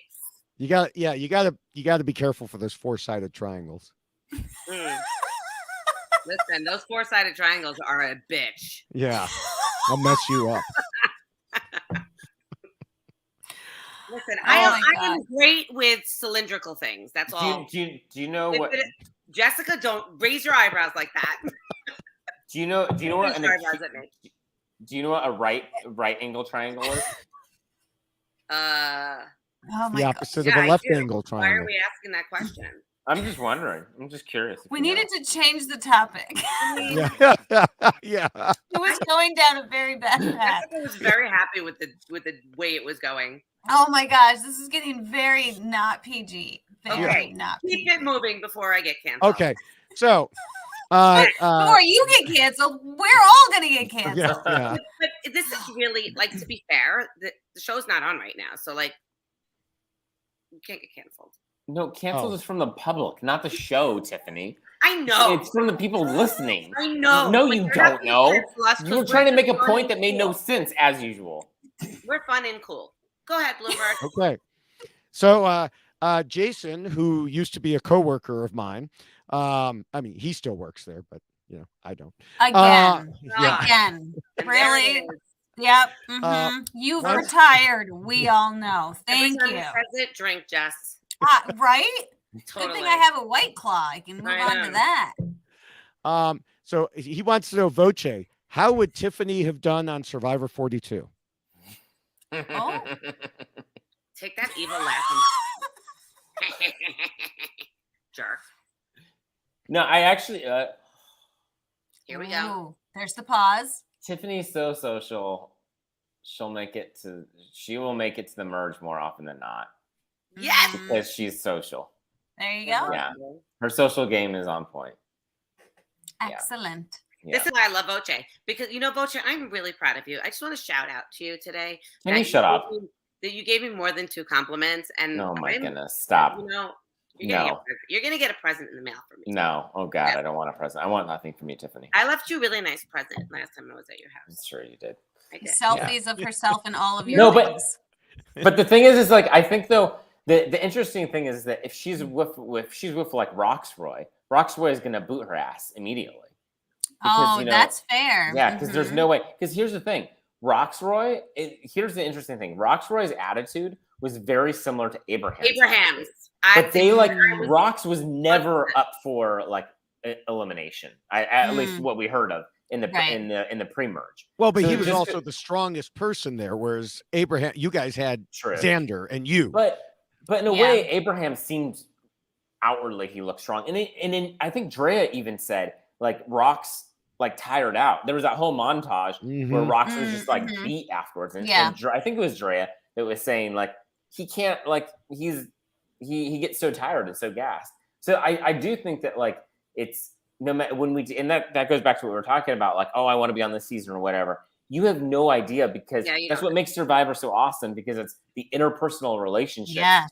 And a million ways. Like if you move one person to a different tribe on our season, keep the same people, the outcome could be completely different, because it's just people, like, relationships are so dynamic and complex that who knows who Tiffany's going to piss off. I mean, that mouth just running in the middle of the night. Shut up! I didn't piss anybody off. No, but you did actually piss on us. Can I ask you a question, Voce? I'm curious, because pre-game with Tiffany, I know you're not supposed to talk to anyone. So did you have any inkling at all that she was the beautiful self that she is? I had an inkling that she was a lot. Okay. She would sit there and she was like making face. She was like making facial expressions like, hey, you and me. Yeah. You're such a liar. So we'd be sitting in the tent and her eyebrows would just go, huh? Lying. And I'd be like, and then, so here's my favorite memory, actually, from probably the whole entire game. So we just get off the barge. We have not talked to anyone, and we're in the blackout boats. And I look over at Tiffany, and Tiffany's face is falling off. Like, literally, her makeup, her eyelashes, like one eyelash is hanging on, like, off. And I'm like, Tiffany, your face, fix it. Wait a minute. Okay, let me explain this. Jess, you'll get it. My mascara was the type that comes off in tubes. Do you know that mascara? Yes, but why were you wearing mascara? I don't have a clue. I think I wanted to look cute at the barge. I don't know what I was thinking. Don't do that. Because I didn't look cute, all right? And Voce's doing this to me. And, I'm a little blind. And he's going like this. Because we still weren't allowed to talk. And then he's like, and I'm like, and then he's like, and I'm like, and I go like this, and it's like everywhere. I'm like, oh my God. This is amazing. All I could think of was when I was hanging off of that boat because I couldn't get in by myself. I mean, I eventually did, but I was dying. That they were like panning in, and I had like black, like tubes all over it. And Voce was being so good. He was like, but it was like, I was like, are we doing baseball signs? Like, you want me to go low? You want me to, you're pitching low. Wait, I'm bunting. What's happening? It was like, I'm like, I guess it's your whole face. You just have to accept it. If you are someone who wears makeup and you are going on Survivor, just walk away from it when you're out there, because I don't wear makeup. But I was wearing mascara for I don't know what reason. I think they told us to like. No, see, we actually got yelled at because when we were doing our like press photos and whatnot, like there were girls that were just glamming themselves up. Now I am someone who I love makeup and I wear it all the time. When I was out there, forget about it. I was like, no natural, just take what you got because I'm not. Well, we thought all that we thought you had like red eyeliner. Oh man, that too. Those Right? eyes, I felt you because I have such eye issues. That's the thing. I don't even wear. As you see me today. I don't have a stitch of makeup on my face right now. Yeah, not a stitch because I have eye issues, so I can't really wear mascara at all. But you chose the one time that you were going to be in the heat, the ocean. Like your face is gonna be melting. Like girls, don't do it. Boys, don't do it. If you wear makeup, don't do it. Because yes, it will just be melting down your face. Melting. It was horrible, but that's okay because 5 minutes later it was all off. I had my whole face was. I don't know what I was thinking. It was just a bad moment, and Voce saved me. He tried to help. Thank you, Voce, for that moment. That was nice. So the other funny story is that about expectations in a pregame is on press day you go to these horrible blackout tents where you're in this black tent in the sweltering heat. And there's two different tents on separate ends of the island. And they pull you out one by one so that you go do your stuff in private so that other people don't hear you because you haven't met anyone. And our tent just like overheated to the point that our tent, it had to have been like 115, 120 degrees in our tent. God. So they finally like let us like open and go out of this tent. And so Tiffany's there like, fan yourself. Oh my God. Oh my God. It's so hot. And everyone around, like Evie was there, Deshaun was there. And we're just like looking at this woman being like, oh God, please not on our tribe. Please not on our tribe. Listen, you were stoked when you saw I was in your tribe. You're like, yeah, yellow. Yeah, yellow. Stoked. Stoked. The clothing is a dead giveaway for sure. Yeah. Well, he was when we were in pregame. When we were in quarantine, he was on the balcony and I was on the lower level and I could like watch him studying and I was like out there. Wait. What did you say I was studying? I thought you were doing medical stuff. Yeah. It was your rules. Yeah. She saw me reading your rules. Yeah, I thought it was medical books. I tagged him as a doctor right away. I was like, he's some kind of dick doctor. And then I was like, oh, sorry. Well, no, wait. Do you mean like bad? Or like that actual part? No, like not like a real dick doctor, like not a urologist. That would be Doctor. That would be Dr. Mike. I just want to know if we're like, are we looking at body parts or just the personality? Okay, like an arrogant, like, oh, look at me, I'm a doctor. So I was like, oh well, it's okay. I tagged her as the old elderly mom. You did not. You were so vibing with me. Stop. You were like. No idea what you're doing. You were like, hey, baby. For those of you who are just listening, she is kissing the air. I was kissing the air. He loved me. He would watch me. For those of you who are listening, you should have switched to video a long time ago. Totally. It's so much more fun to see our full expressions. We were communicating just by gazes. It was like Romeo and Juliet. But the one thing I will say about the pregame is that it was so long. So like we had seen each other for, like 29 days. And actually the other funny thing is that when because of COVID and everything, the outbreak, when the pre-jury, we got taken back to the mainland, we were staying at the resort next to where we had quarantined. We actually saw 42 doing their laps, doing their prison yard laps. Yeah. And they could see us and we're like, go back. Don't do this. Don't do it. Save yourself. Save yourself. Okay. We're going to stop because we're going to get in trouble. All right. Next question. So, this is a question for me because we were talking about like people getting gassed in the immunity challenge. Now, your first immunity challenge was horrendous. I mean, it was, just the physicality of it. Can you imagine if that had been the planned first immunity challenge for 42 when they lost Jackson? And so each tribe only had 5 people to do it. No. Wait, who had Jonathan? Because he could have just lifted them all up in the boat. All of them. That's very true. Fair. That's fair. That's fair. That's true. I mean, so seriously. Yeah, Taku. Yeah. Yes. I was gonna say that challenge was ridiculous. Come on. Yeah. That thing was so heavy. You know what? The angle of that boat going up that thing was really ridiculous. Like, but I still didn't really feel like Tiffany helped at all. So it was like we had 5 people. Oh my God. Oh my God. I single-handedly pulled that boat up. So I mean, yeah. She's pulling a Jonathan, apparently. Yeah. I was so. Wait, do you remember? He was hiding her strength, just like Jonathan. That's right. I was waiting for balls and rings. Yes. But you didn't take your shirt off like Jonathan, so there's that. Well, I did that before the beam. That was a good idea. Yeah. God. All right, so moving on. So Jay wants to know, since you're talking about comparing you to Jonathan, the obvious comparison. Jay wanted to know, which player from Survivor 42 do each of you think played most like yourselves? I would say Mike played like me. Okay. Huh? Yeah. No, absolutely not. I'm going to tell you why. No. Wait. No. Let's talk about where he played. Absolutely not. Shut up for a minute. You played like Jackson. Here's what I was going to say. Well, whatever. He was out first. When were you out? First, second, whatever it was. Okay. Here's the gig. I'm going to explain why. Because I feel like they edited. How are you guys so how are you friends? I'm fascinated. Let's just establish this. She's a bitch. Move on. Okay. What do you want to say? Go. Dude, I make you laugh. You're old. Yeah, I'm not old. You're like catching up, by the way. Somehow, mathematically, you're almost my age. Okay, so here's the thing.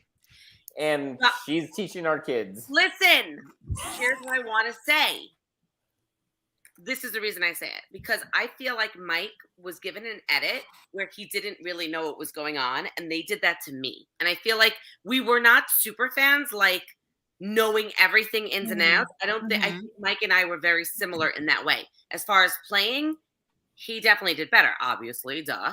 But like, as far as like knowing the game, I think we probably were both the same. Like, we are both watchers. We watched every season, but like we didn't study the game like most people that were out there.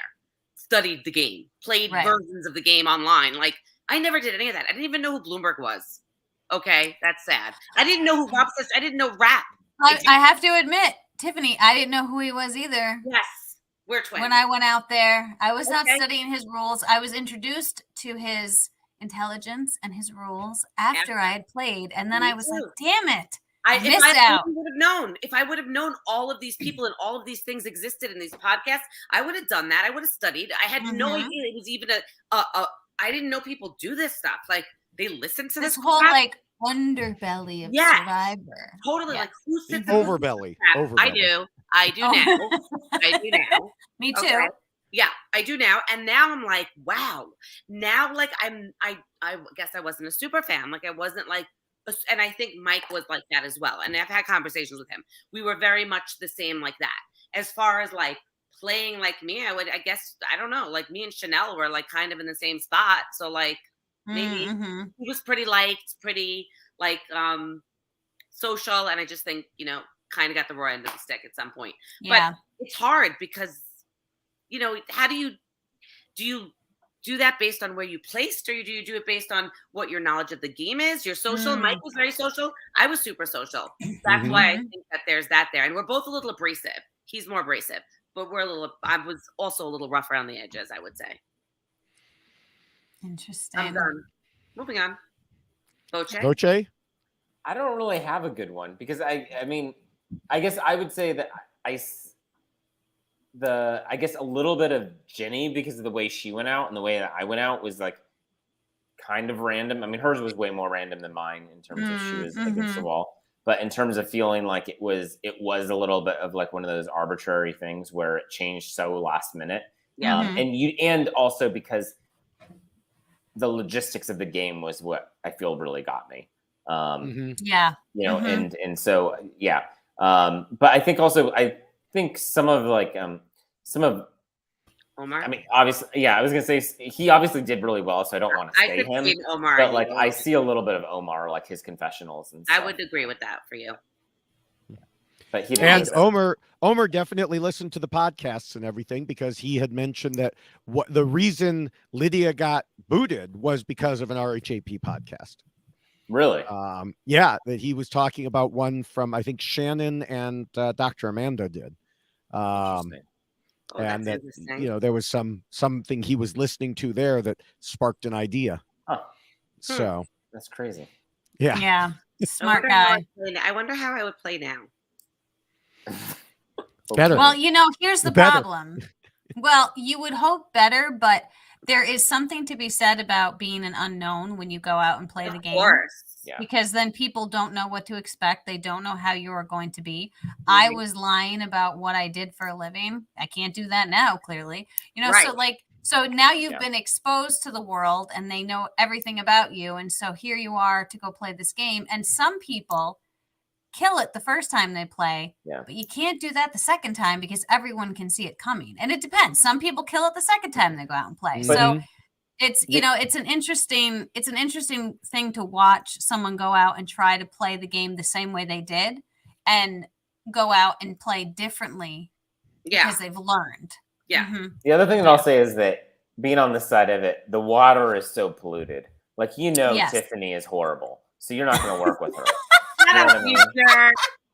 No, but in all honesty, like in watching the returnee season now, I go back and I'm thinking it's the Survivor community is so small. Like you hear so much shit about everyone that it's like if you go out there, like especially the first few boots, that very likely there was some sort of relationship or something that happened outside of the game. Definitely. Because everyone knows everyone. Yes. Even if I haven't talked to, the majority of people, you still know. People still know. Yeah. Which means that I'm not going anywhere for a while. I don't know what that means. So nice and sweet, loving. Oh, like you, Voce. I thought it meant you weren't going to a returnee season because everybody knew about you. So yeah, well, there's that too. So yeah, I don't count my chickens before they hatch 11, 18. Right. Yes. You don't count your 11 chickens before the 18 eggs hatch. Yes. Right, exactly. I'm very careful with that. Right. All right. If you were on Survivor, so this is from a Twitter person, Tez Troyd. If you were on Survivor 42, who would you most likely have aligned with? Now, let's pretend that you could have been on any of the tribes, because obviously that would have been the main that's factor. Fascinating. I'd probably stay pretty close to Jonathan because he'd be a good meat shield. Yeah. And he's going to feed you. No. Those conversations with Jonathan were so irritating. In terms they of, were. I should say that. I like Jonathan, but Lindsay, when she was like, you can't strategize with him. Well, but listen, I will say he's not this. listening to me. I will say this. I have not that Ken was exactly like Jonathan, because Ken was much more involved in the game than we necessarily saw. But there were moments with Ken where I had to remind him, like, stop cutting coconut because there's shit going down right now. We have to talk. Like, there's things happening. And so, but it is interesting when there are certain things that you want to gravitate towards. And I was very interested in, if this person will feed me, that would be fabulous. And then also if I can play with that person, bonus.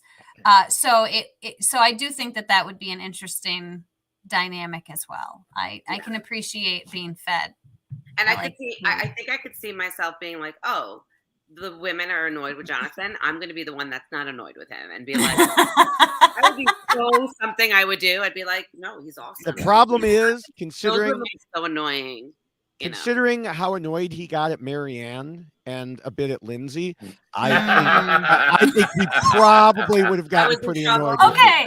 Yeah, you were in trouble. Time out. We got to take a moment. Okay, because Voce's laugh is awesome. And I know that Bloomberg has a very evil laugh. So I feel like we need to have just a laugh off for a minute. I really do. Those two, Voce's laugh is super evil, right? Right.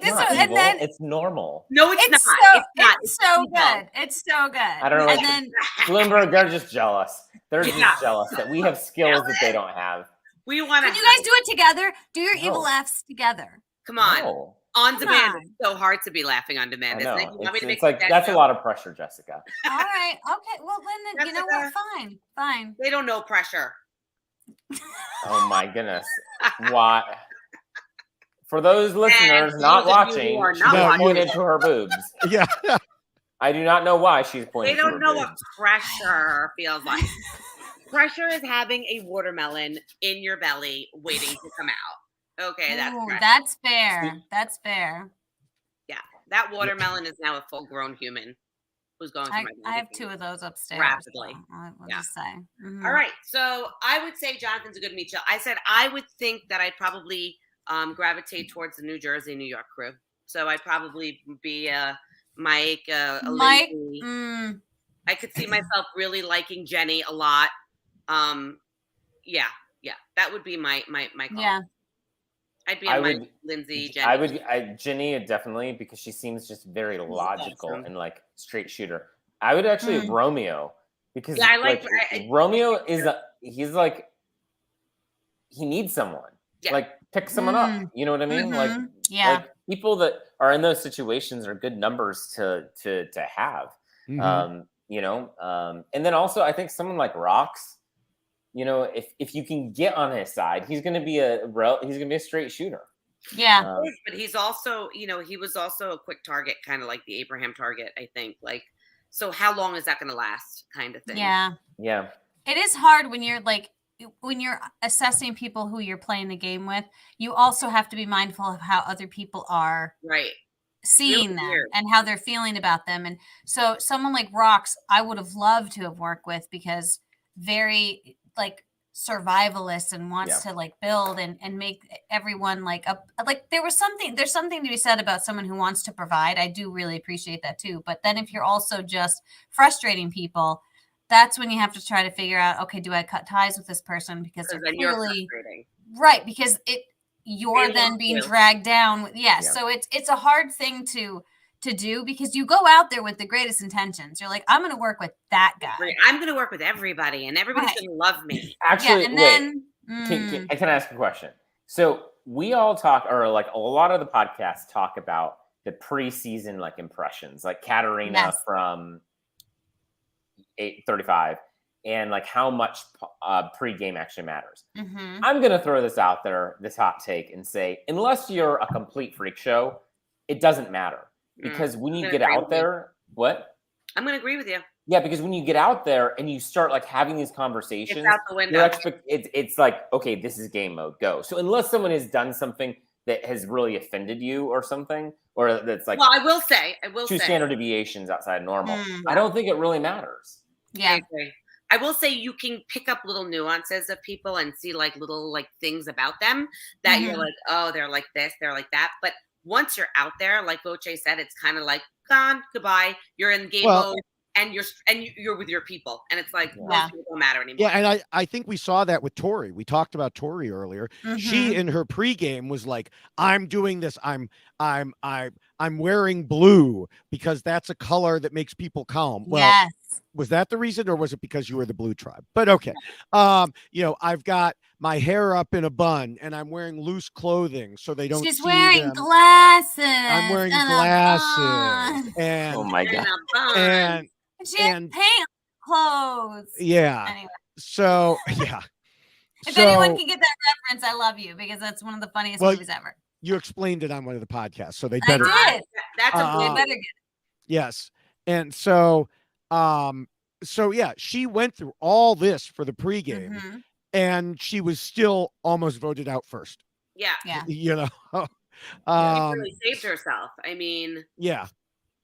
It's very interesting to just see how, because there's two parts of the pregame, right? I mean, you have when you're in LA and you're seeing people in the hotel and you're not supposed to be interacting with them, but you are.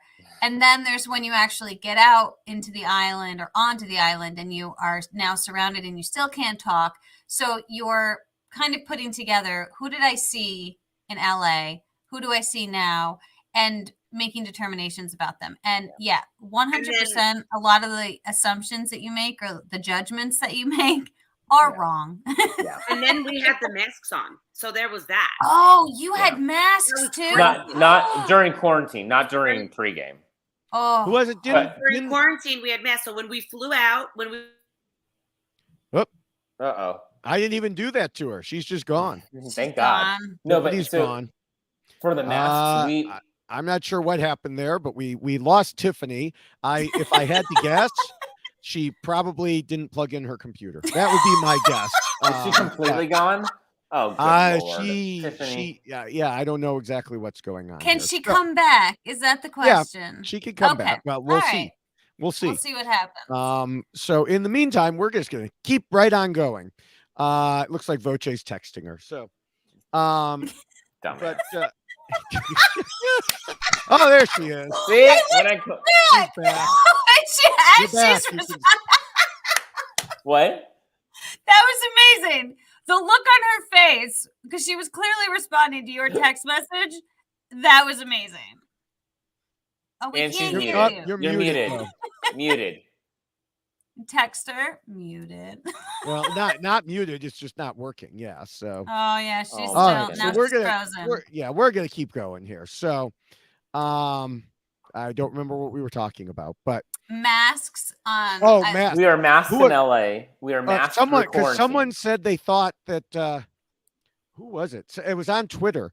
Someone thought that Tori was Asian because they couldn't see much of her face somehow. Yeah. We were masked through all of quarantine, which is 15 days. Mm-hmm. And then when they loaded us onto the boats to get out to pregame, that's when they were like, okay, you can take your masks off because we were in the survivor bubble. And that's when everyone took it off. I remember Shan was like 5 or 2 seats over from me. And I was like, that's what she looks like? It was just like, I did not think these people looked like this. That's like crazy. That's very fascinating to see how, because that would certainly, I think, have affected my response to certain people, because a lot of it was smiling, talking to people you're not supposed to talk to because they're in the same vicinity, kind of, like, so you're having a conversation with the person over there, but you're talking to the keeper that's over here, kind of thing. But you're reading the person's face the whole time. So that definitely. Hi. Are you back now? I'm here. Do you see me? Yes, we see you. Unfortunately. Did your computer run out of charge? My computer died mid-sentence. It got tired of me. It was like, F her. Bye. See, that's what I said. Thank you, computer. Yeah, that's what I said. She didn't plug in her computer. That's what I didn't know. I didn't. Tiffany, you said you had like 87 chords. So she's gone. Okay.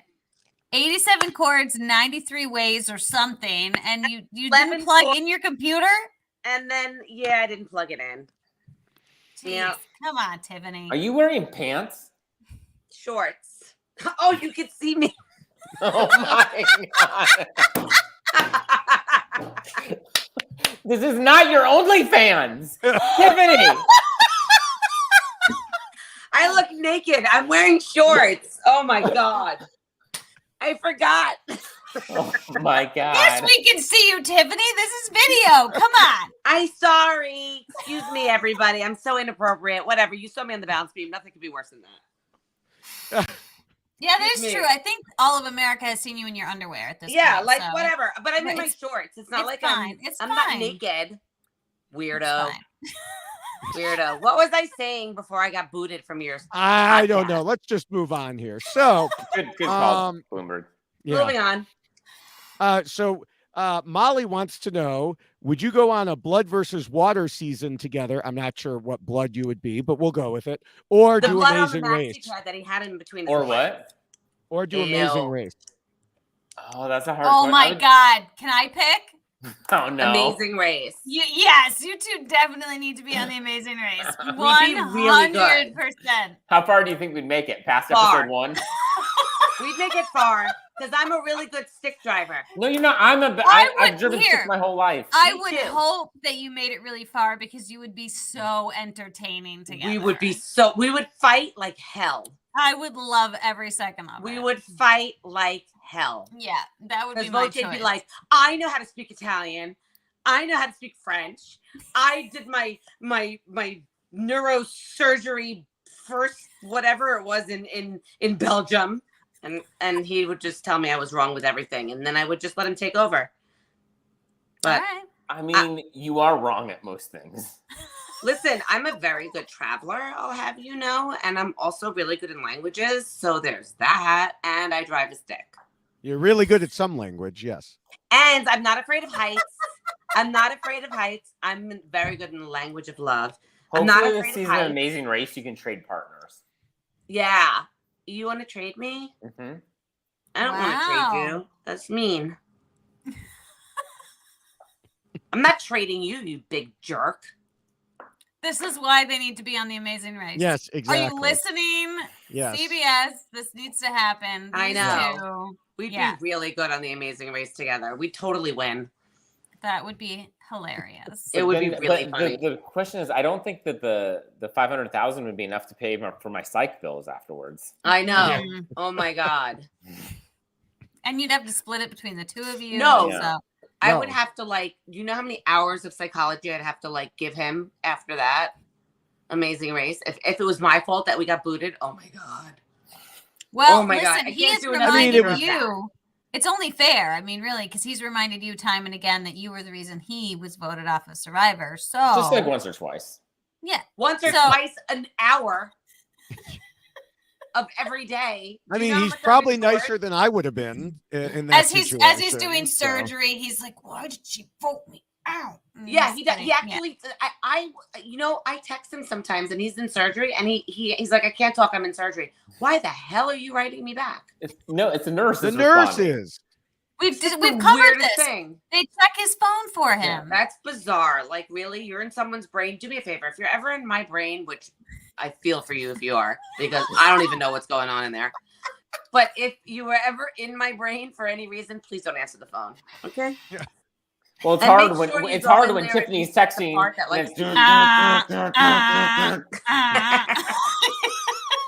You're like, is this an emergency? And she's just telling you about the lemons that she bought for her kitchen. Right, and she's putting it in 10 different text messages. How fast do you run a mile?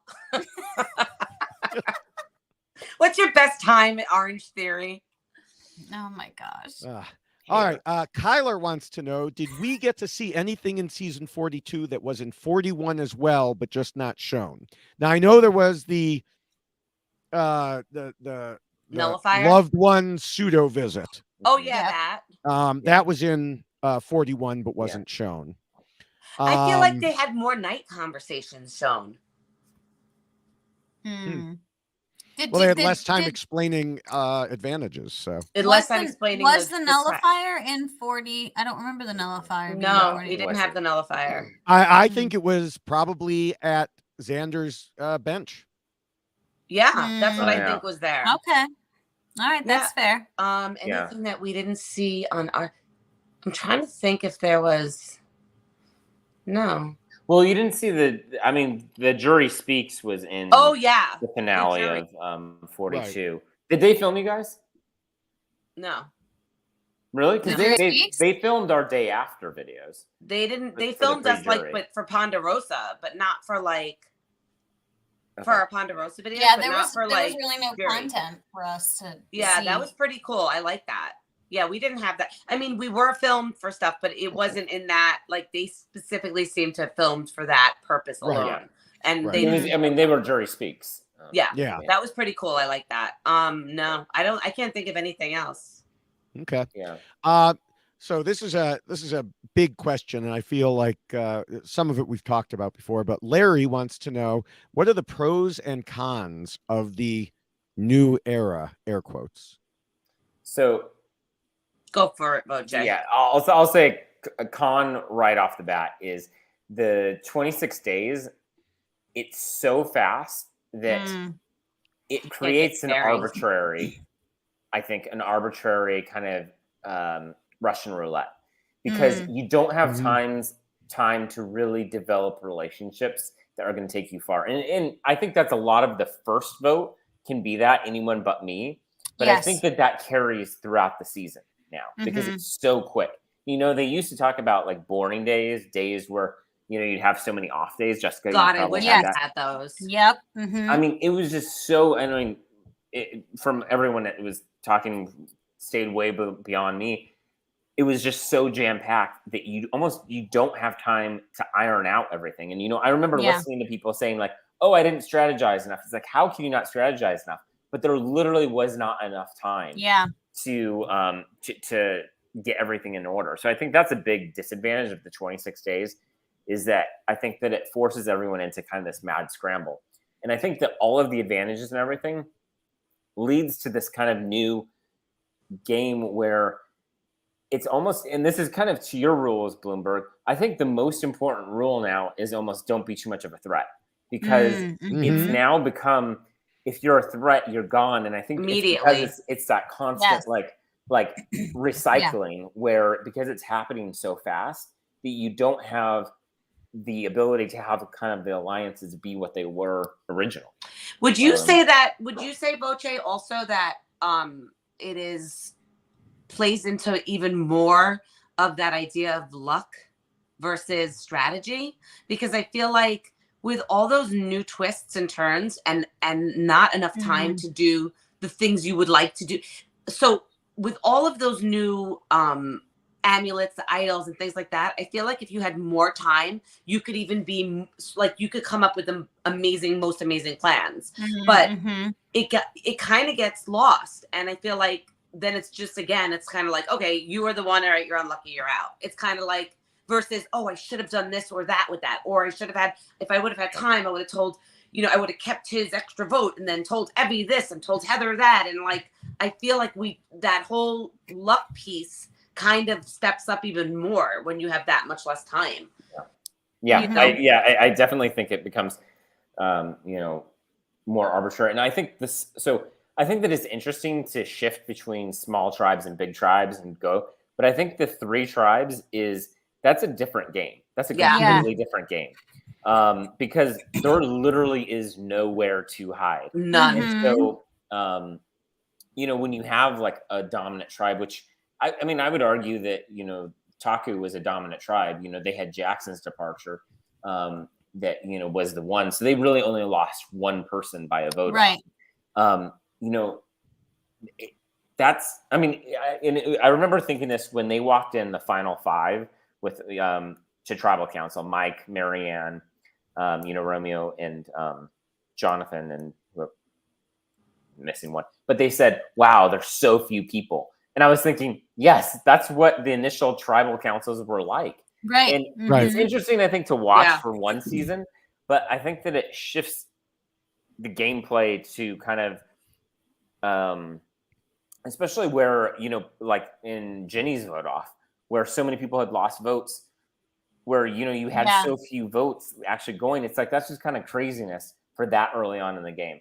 Yeah. So I think, I think like when you're in 3 tribes like that, besides that, you have nowhere to hide. And it's kind of like from the second you get on there, there's no safety. It's like, so you're like scrambling to just feel safe for a second, no matter what that looks like.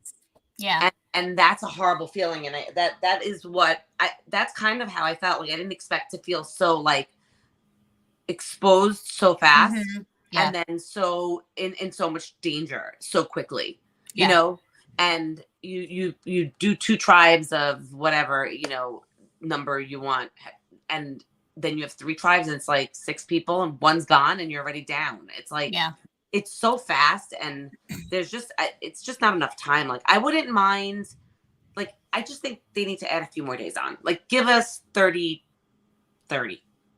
even 4 days. How about we just go back to the 39 days? Yeah. I mean, at this point, like, I understand that there's this, that COVID is still a thing, but I don't think it is required as much. Yeah. 14 days quarantine, everything that you had to go through. I feel like that could certainly be played with I think a little Fiji bit. may still require it. They don't. Fiji no. may? Oh, they don't? They don't? 43 and 44 did not. They just did a 3-day LAX and then they flew out to pregame. See? There you go. Which changes everything also. Because your mind in 29 days before you're going out to play is crazy. Yeah.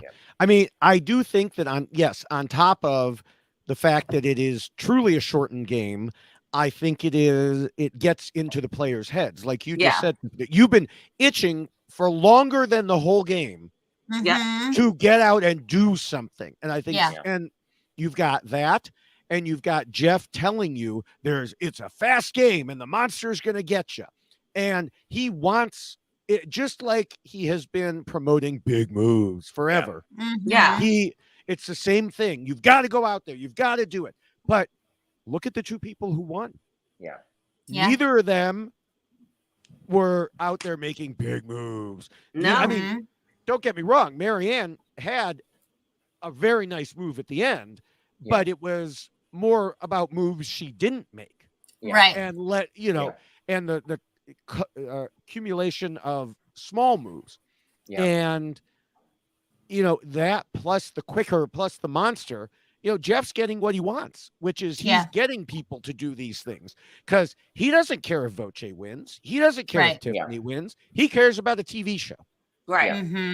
But I think he would have I think with the new, with the new format and the new twists, I think you could have some really amazing moves if you give the players a little bit more time. I think the other component to it, though, is I think that the casts were great, but I think that actually I like the old casting a little bit better, in the sense of you've got everyone knows how to play the game very, very well, and they have to do that because of all these crazy twists that don't make sense when you have someone like Tiffany that doesn't follow as closely and is so confused. Oh my God, I wasn't that freaking confused. You were so confused. I was so not. They made me look so confused. Okay. Yeah, but no. But my point is good Lord. You don't want a Ghost Island where it's just someone make a move or do something. Yeah. But I think that there is a benefit to having some people like your season, Jessica, where Adam was a super fan, but then you also had, other people that, I think Cece stuck out to me. There was something that she said where it was wait, what? And so I think seeing those come together and how they interact, and you have Earl, who had he had watched 2 episodes of Survivor before he went out and won Fiji, Survivor Fiji. So but he was the only one who was not cast for that. Right.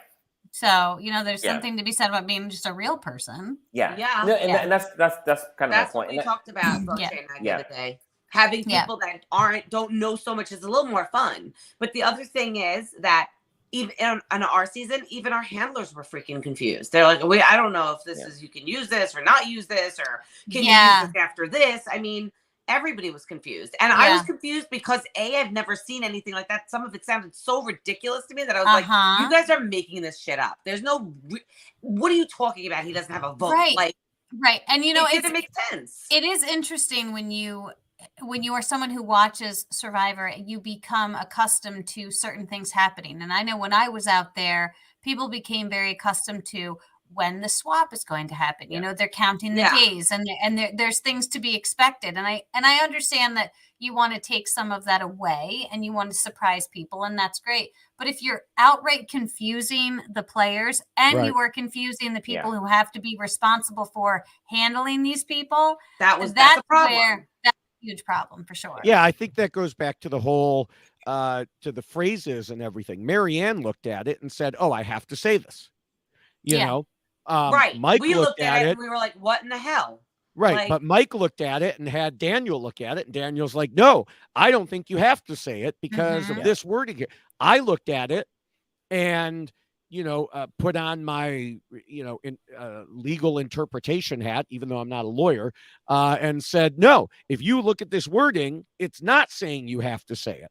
Right. But I'm sure that when they wrote it, they didn't have someone like me, who literally used to write regulations, and laws. Yeah. They didn't have someone write that. They wrote it.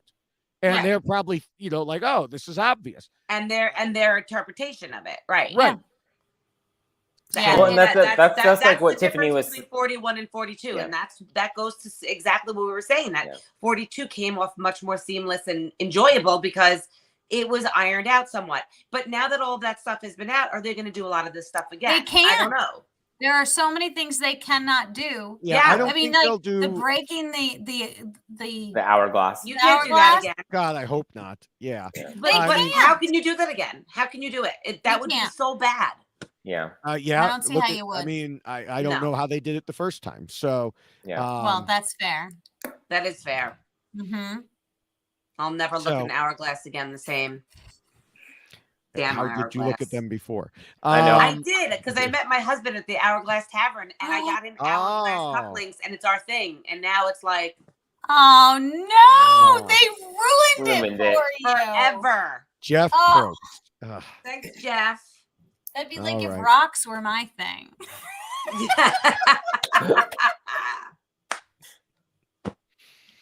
All right. Well, my brain just went to a very bad direction. Stars continue. yeah. So I did have a question here from me, and I was going to ask Jessica this, but Voce, you brought it up, the whole idea about being too much of a threat. Now, Jessica has said multiple times over the course of the podcast, not this one, but the previous ones, like how if you start a row of dominoes falling too soon by voting out the big threat, you know, you can get yourself knocked out. And this is how Marianne placed herself. Adam placed himself in her season. When you're out there, how do you know when the best time is to knock out a threat? Are you asking me or Voce? I'm asking anybody. I don't think you actually do know. I think you just kind of, it's a gut instinct. It's kind of like, okay, you kind of know like where people are standing and like where the lines are drawn after swap. There starts to be like clear lines being drawn, like these people are together, these people are together, and you kind of know how to maneuver. And if you're in that spot where Marianne was, she was like in that sweet spot of like kind of going with this group. She could go with that group. She wasn't a threat. She wasn't not a threat, but like she was just in that sweet spot. And I think she was able to maneuver within it. I'm not so sure she had a hand in all of that movement. I just think she was in a very good position to do so. Not saying that she didn't, you know, that she wasn't part of it. Of course she was. But like, I knew I was in big trouble the night I was going out. You kind of know where you're standing, right? Yeah. Because based on the conversation, based on the people who are not talking to you, the people who are talking to you, and watching each other, watching the conversations that are being had amongst individuals. So it's like, you know when you need to strike. Like I knew the night I went out that night, Shan needed to go home really badly because she was really wrangling like that whole thing. And you know, nobody, it was like, if other people aren't willing to move with you because they're still afraid that there's not quite the time to take her out, right? Then you're going to be the one that's chopped. And that's kind of like how I felt. Like I saw it coming and I knew boot after boot after boot right after me. I knew exactly who was going next. Right. I think you can't. Go ahead. I was going to say, I don't think you can make big moves until, you know, you're talking final 6, final 5. Yeah. Because I think that like, that's where the game is. Or if you're making big moves, you've got to be able to cover your tracks where you can explain it to the jury, but not make a big spectacle of it when it actually occurs. Yeah. So if you're able to, you know, justify how you contributed to that big move, but you don't want people to know it while you're still in the game. And you also don't want, you know, you also need to be very aware of who the jury doesn't like that you're left with, because you kind of want to keep those people around a little bit longer, because you're saying, oh, the jury doesn't like this person. That's good. Let's try to keep this person in with me as long as possible, so that if I have to sit next to you. But that goes back to if there's people like that, you want to get those people out first. Because those are people like that are going to merge. I don't know. No, because those people are going to take a seat at the end. They are. And so you need to get those people out. Everyone wants to take them. And so everyone's going to try to save them. And they're going to go to the end. Yeah. And so that's an extra seat. So you'd rather fight for your life at Final Tribal than to have that taken by people that you think are just going to be there because they're not liked. Yeah. Yeah. It's hard. To be honest with you, once I got to merge, there was such a divide for our season that like I just couldn't get my footing at that point because there was just such a divide. And with that being said, you look back and you're like, I could have done this, but you couldn't. Like we really couldn't. And you think like out of the game, like, oh, there was such a clear opening, but there isn't when you're actually in the game. You know there isn't. And then there's that whole like awkward, you know, like, do you walk up on people? But it's normal life. Like you wouldn't do it in your job. Like there's just, you know, you'd read the room and you're like, all right, I'm not welcome right now at the moment. Like, so it is really a tough place. And I just think that, you know, I was always welcome everywhere. So I don't know exactly. You know. But Marianne just seemed to be in that really good spot where she just kind of was able to move. It is hard. Yeah. When you have such a divide in a tribe where, you know, this group and this group exists. Oh, yeah.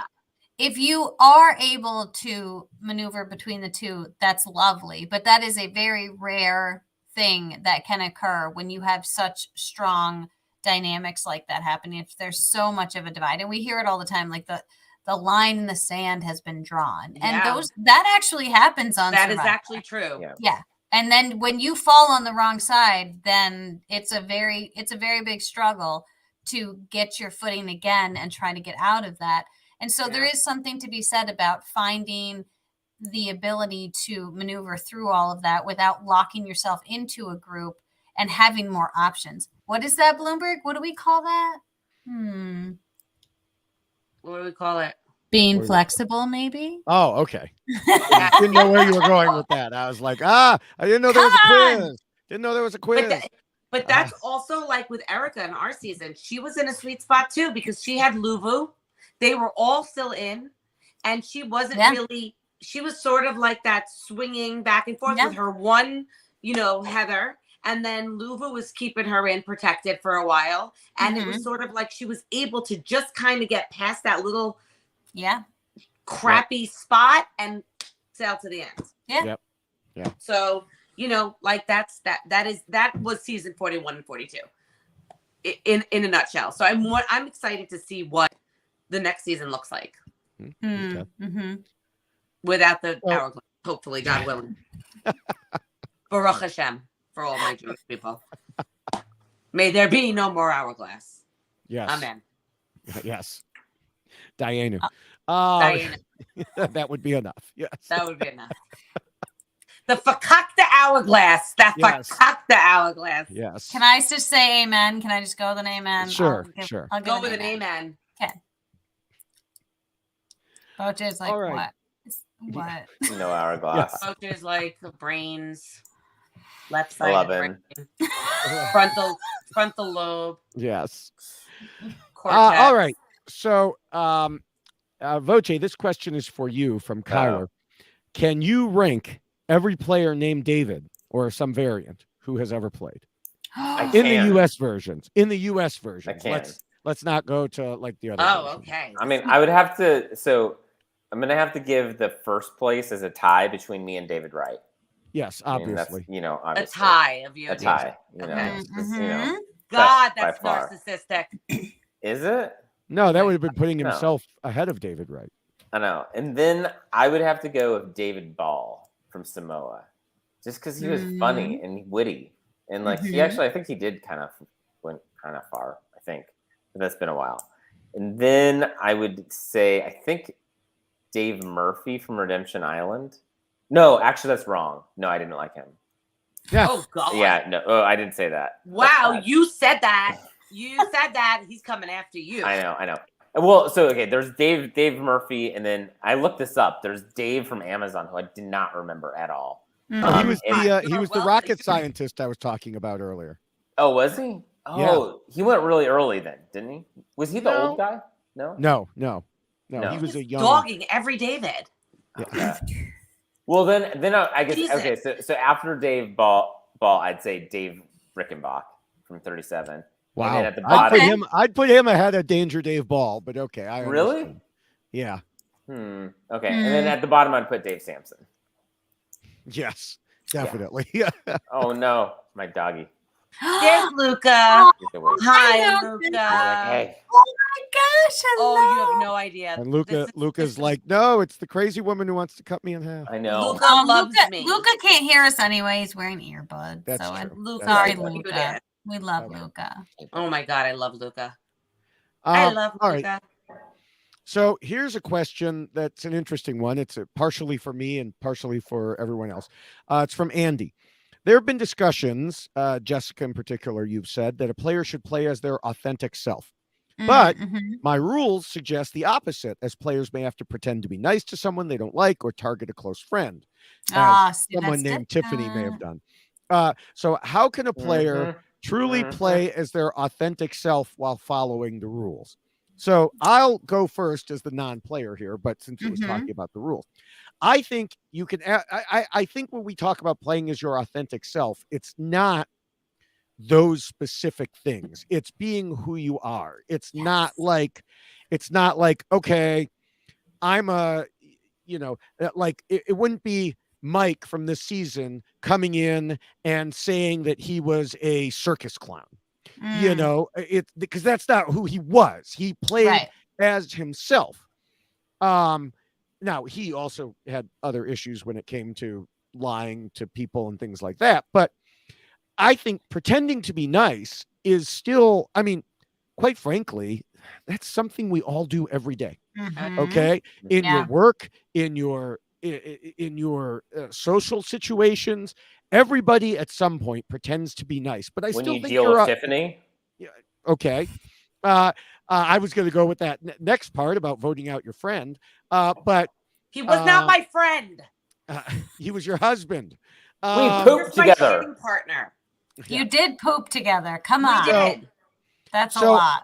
I do think you can still overall be your authentic self while pretending and playing a game. And I mean, because if you try not to be your authentic self, it will eventually fall apart. Yeah. If you change components of who you truly are, then you're going to struggle when you're playing the game. You could change certain aspects. You can pretend to be anything you want. You could be a different profession if you want, as long as you have a backstory, but you have to be mindful of who you actually are. And I think that's what we say about when you play as your authentic self, because if you try to change your actual personality, people are going to see through that in a second. Well, and Brett's a perfect example. Right. Perfect example. He was like, I'm an undertaker. And like 2 or 3 people were like, he is so a cop. Yeah. And it's like, because being a cop was not just a job. It was who he was. That was who he was. And so there are certain parts of yourself you might be able to change and present differently, but people will see through you. And so there are just parts of you that you have to accept and be willing to offer that out during the game and let the world see it. But that's what I think it really boils down to, is you just have to be true to who you actually are. I also think it's super hard to not be true to who you are when you're not eating and sleeping and everything else. It's very hard to play a part when you're at your absolute, bare bones. Like that would be super difficult to do. I think. Yeah. And I think we saw that when it came to Jonathan. Early on, he was like, I can't be the angry guy because I'll come off looking bad. And then as time went on and he got hangrier and hangrier, we saw him snapping at people. And he made up a lot of times, and there were follow-up conversations, some of which we saw and some of which we didn't. But we saw, it happened. I remember at work, when I used to work, again every other minute. Jeez. Am I supposed to join you now? You know what? You're saying more than Voce telling me that I voted him off. Well, I'm trying to make up for it. Yeah. No, there was an opposing attorney that I remember would say, "Oh, we're trying to schedule a meeting," and the person who worked for me said, "Oh, how about 11 o'clock?" And she was like, "No, this meeting is going to take longer than an hour. And we're all going to get hangry, and then the meeting is going to go poorly. So we cannot have it at 11 o'clock. And I mean, that's just in a work environment. That's not like subsisting on a minnow a day or something like that. So there's something to minnow that. Would be big, okay? A minnow would be lunch. A buffet out there. Freaking buffet. I had a lobster. It was amazing. Oh, nice. We had a whole lobster? Ken caught a lobster. It was the best lobster I've ever had. It was incredible. That is amazing. Unbelievable. Yeah, it was so good. Yeah. I can imagine, because the crabs that we caught were delicious. Yeah. Everything. The crabs. I mean, the fish tasted better. Because it's all it's fresh. It's right there. So it's so good. I know. It's like really weird that it's that good. The crabs tasted like they were buttered when we ate them. Like, this is amazing, like seasoned. Right. You're like, this is amazing. Maybe it's because you're starving. Maybe it's because you've eaten nothing in like 14 days and anything's good, but okay. Yeah. So in a less serious vein, Rob's podcast mug on Twitter wants to know, what is your favorite style of coffee and favorite vessel from which to drink it? I don't drink coffee. I actually drink brewed cacao, but I, of course, drink it in glass mug. I drink only black coffee, and I drink I used to drink between 8 and 15 cups a day. That's Oh my God.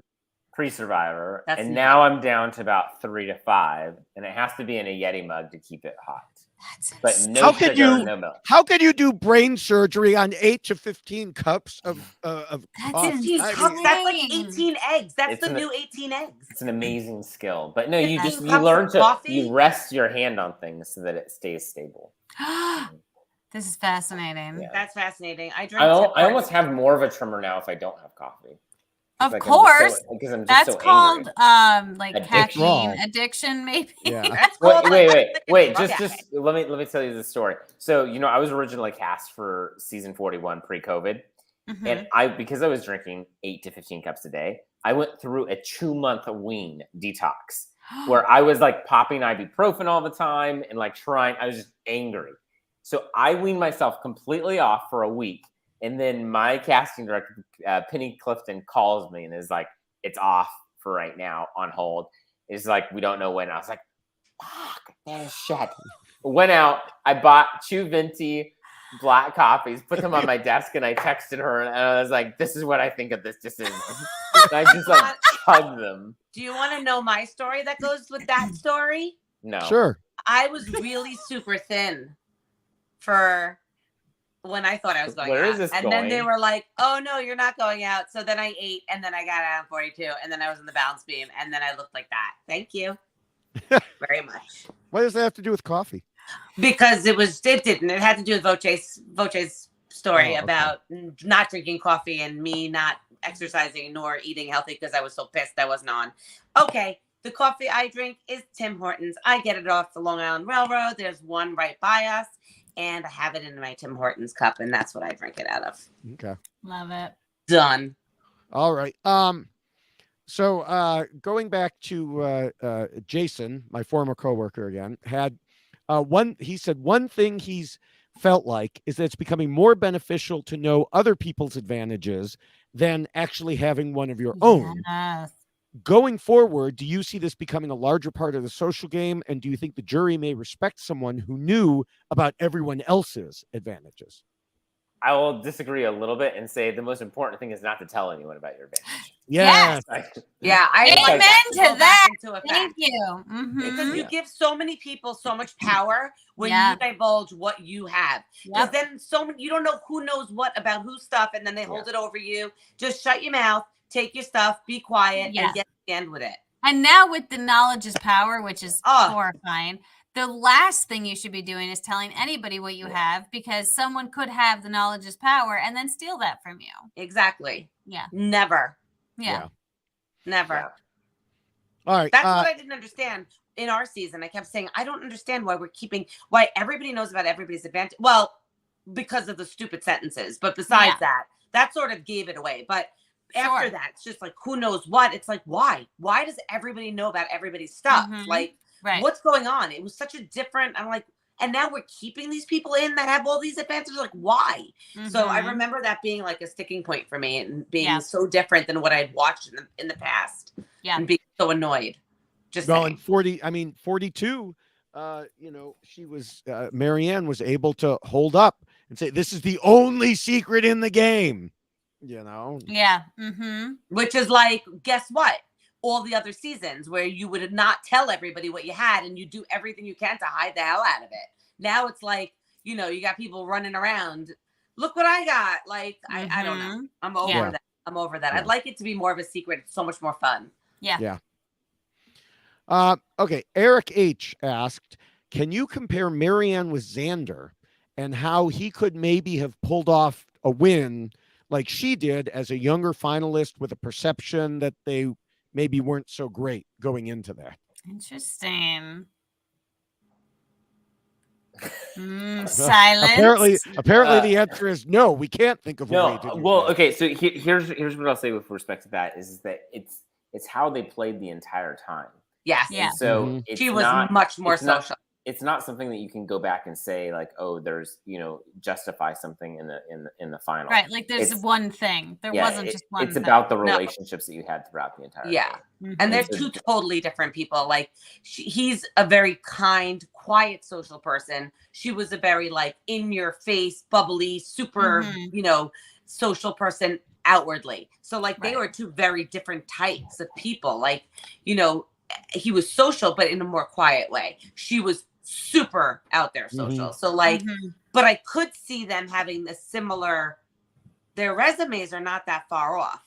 It sort of like from the perception of the other players, what we thought of where they should be in the game, I would say. And she also killed that final tribal. So she did. And I will say that his big move was actually something that other people who may be on this podcast were responsible for creating and causing to happen. And she had an opportunity to do something that was solely her, when she was like, I was the only one who was able to keep a secret, and this is what I didn't tell anyone. And so I do think that that had more of a shock value than what he necessarily pulled off, because he didn't do that alone. Right. I think hers was like a, you know, mic drop. Yeah. But literally. Yeah. Literally. She dropped Mike. Yeah. Right. Mic drop. Nice. Oh, Love when that happens. I do want to say something that one of you said, you know, just emphasize. It's what she did the entire time. Yes, she had an amazing final tribal council, but she was able to do that because she was able to link what she had done previously. Because I've seen people on social media like, just throw away the game. It doesn't matter what you've done the previous, 25 days. It only matters what happened. No.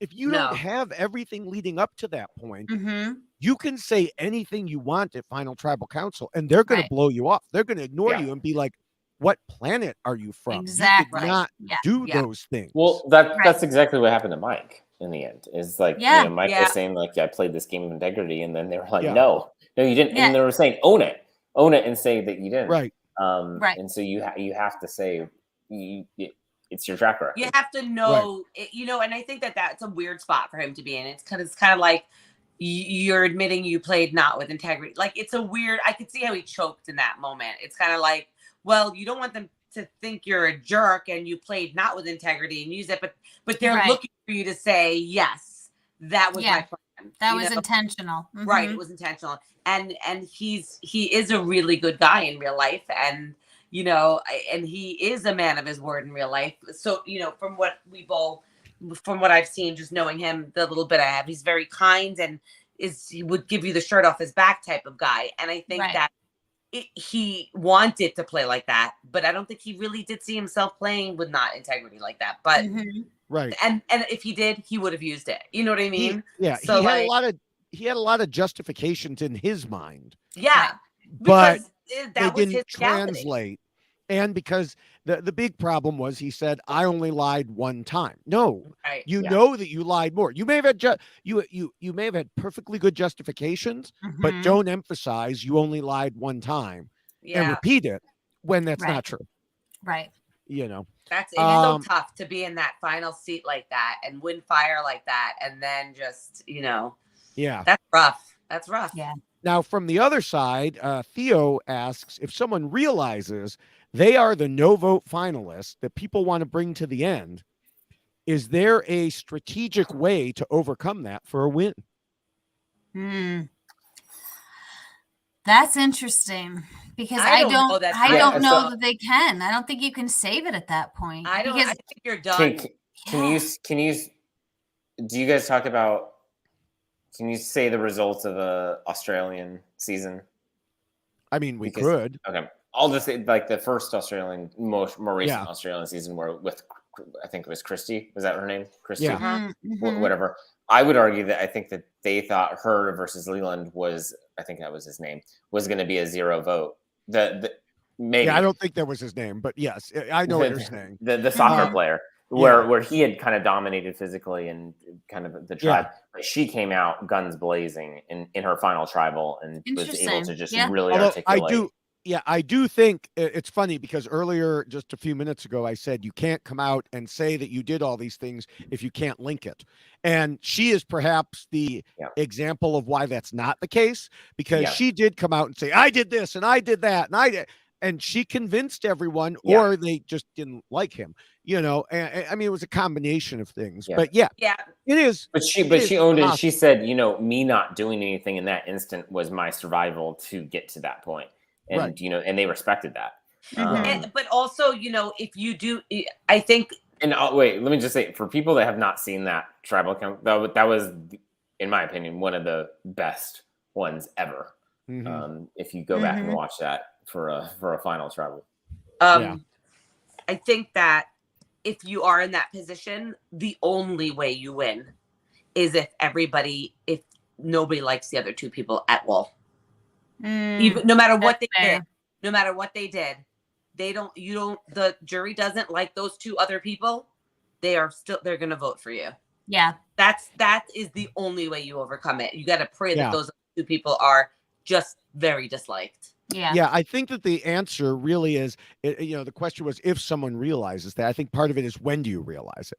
Because if you realize it sooner, then you could take more action. You're doing something. Yeah. Right. Because I do think that I mean, Marianne, I don't think ever thought of herself as the no vote finalist, but she knew what people thought of her.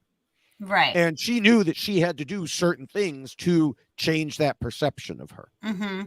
But I also think if you're getting to the end like that and you're feeling safe, you're kind of like throwing your hands up and going, listen, I'm going to walk away with this much money and it is what it is. Like, I think you get a little bit of that too. If you know that you're in that position, you kind of almost say, you know what? I'm never going to win against these people.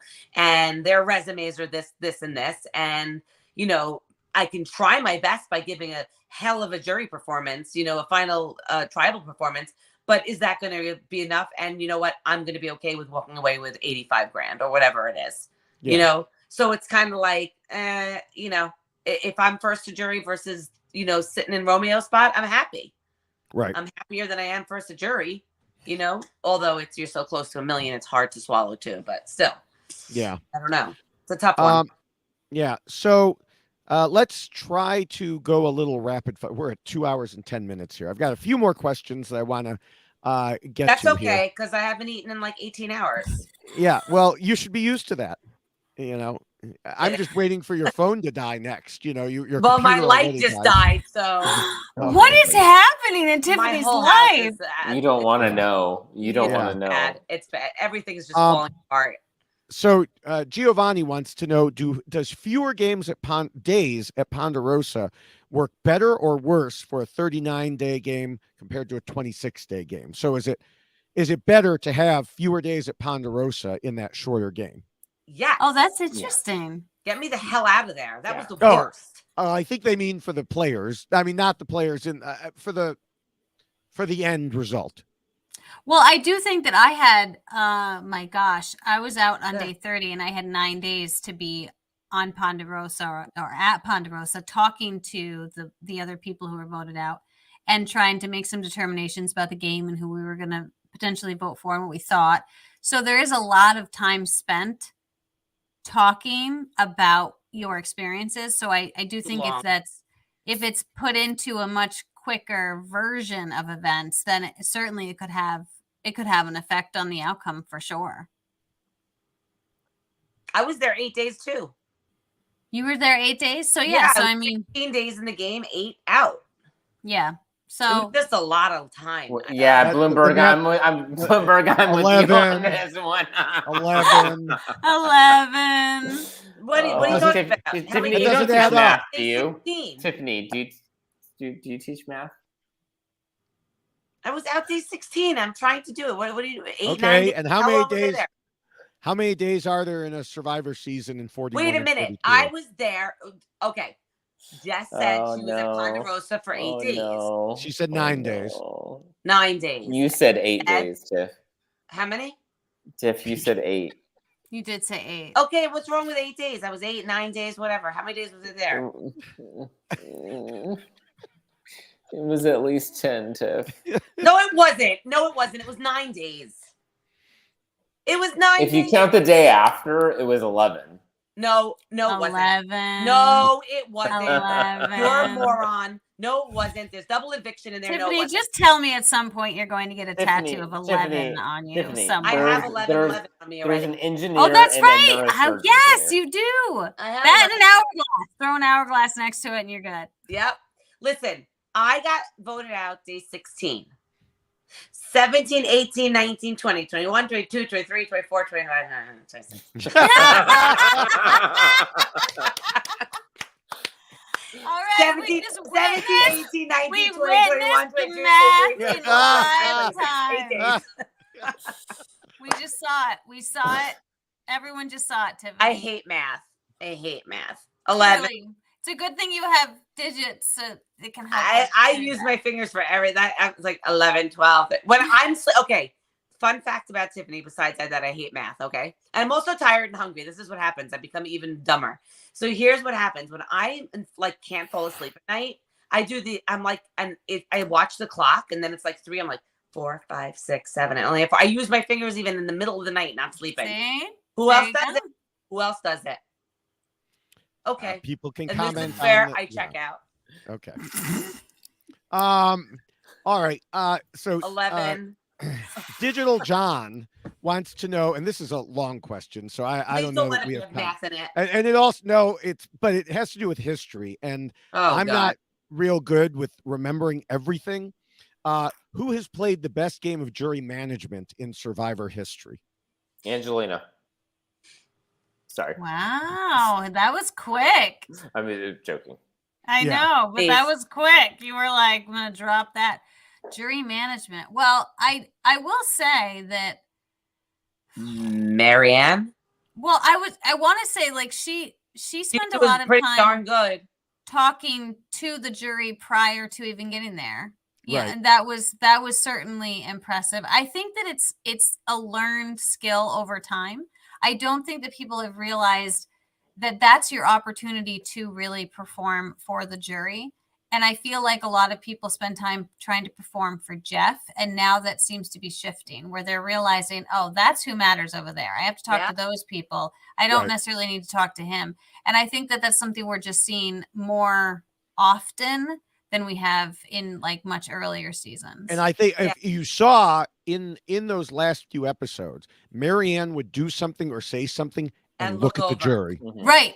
You know, or nod at the jury or whatever. I mean, like even after Mike gave her the immunity idol, she looked at the jury like, did you see what just happened here? Yeah. You know, and you know, things like that where Jeff would ask a question, but she'd clearly be directing it at the jury. Yeah. I think that's the best the relationship building, even at tribal council, where people are getting up and it's going live. They're not even looking at Jeff. They're like, forget him. We have to figure out what we're doing here. And that's part of it. It's like that whole camaraderie of jury and not, you're not talking to Jeff. He's just, you know, giving you the questions and throwing all these scenarios at you. But you're having those conversations finally with, you know, the people sitting at tribal. And that has been going on now for a few seasons. And now it's kind of shifting into the jury. And so it's like, you know, the best jury management was Chris Underwood. Well, it's easy to manage the jury when the jury has managed you. Yeah. Yes. But when you get to hang out. If I, as a prosecutor, could go back and hang out on all of my breaks with the jury in the jury room and chat with them about whatever, and then come back and be like, and now I'm going to give you my summation and see how you all feel about me. I think that would be sounds like it wasn't a fair game. Right. Yeah. I think that maybe it not reminds so me, much okay. It reminds me of one of my son's high school baseball games in some little town where the umpire clearly knew the coach for that town's team. Literally in the middle of the innings, he'd be over there just chatting with the guy. And then when my son's team would do something, he'd be like, no, that doesn't count. Like they did the hidden ball trick. No. It was perfect. It was absolutely. And the ump's like, oh no, I didn't restart the game. What? And then there was an infield fly that wasn't called and was dropped. And the ump goes, no, it was too difficult. It was not a simple catch. So therefore it doesn't count. Well, it would have been a simple catch, but you know, that's the whole point of the infield fly rule. Right. And so, there you go. That's the Chris Underwood jury management. And it's, it's not Chris's fault. I do blame the ump in that case, but it's not Chris's fault. Yeah. He was playing the game he was given. Right. So, all right. I think we have, I know that there are some questions we haven't gotten to, but do you have any I hesitate to ask this because we've already talked so much about it, but do you have any final thoughts about season 41, 42, anything that we haven't covered? We'll start with Voce because we always start with Tiffany. Yay. Yeah. Voce, back to you. No, I mean, I think that it was great to be able to watch these 2 seasons back to back, because I think that it really highlighted the good things and the bad things in both of the seasons. And I think that we did get to see some really incredible gameplay, especially in 42. And I think that for better or for worse, we did see like a new era be birthed in terms of, how the game is played and how differently it's played because of how kind of fast paced and just how rapid it really is. And I think that it's the yin and the yang watching 41 and 42 back to back was really kind of an enjoyable kind of experience, because I think 41, unfortunately, was kind of more of a downer, kind of learning about all the advantages and everything that took place. But then to see 42 kind of fly with it, I think was kind of really a cool thing to see. And I mean, at the end of the day, Survivor's still on, and Survivor's still awesome to be able to have been a part of. And so I think that's kind of at the end of the day that I think it's easy to get critical of all the changes and everything that's going on. But at the end of the day, it's still this incredible game where I got to meet people like David Bloomberg and Jessica, and I get to be friends with crazy, beautiful people like Tiffany. Aww. Just so that everybody knows, I do love Voce with every fiber of my being. He is my bestie.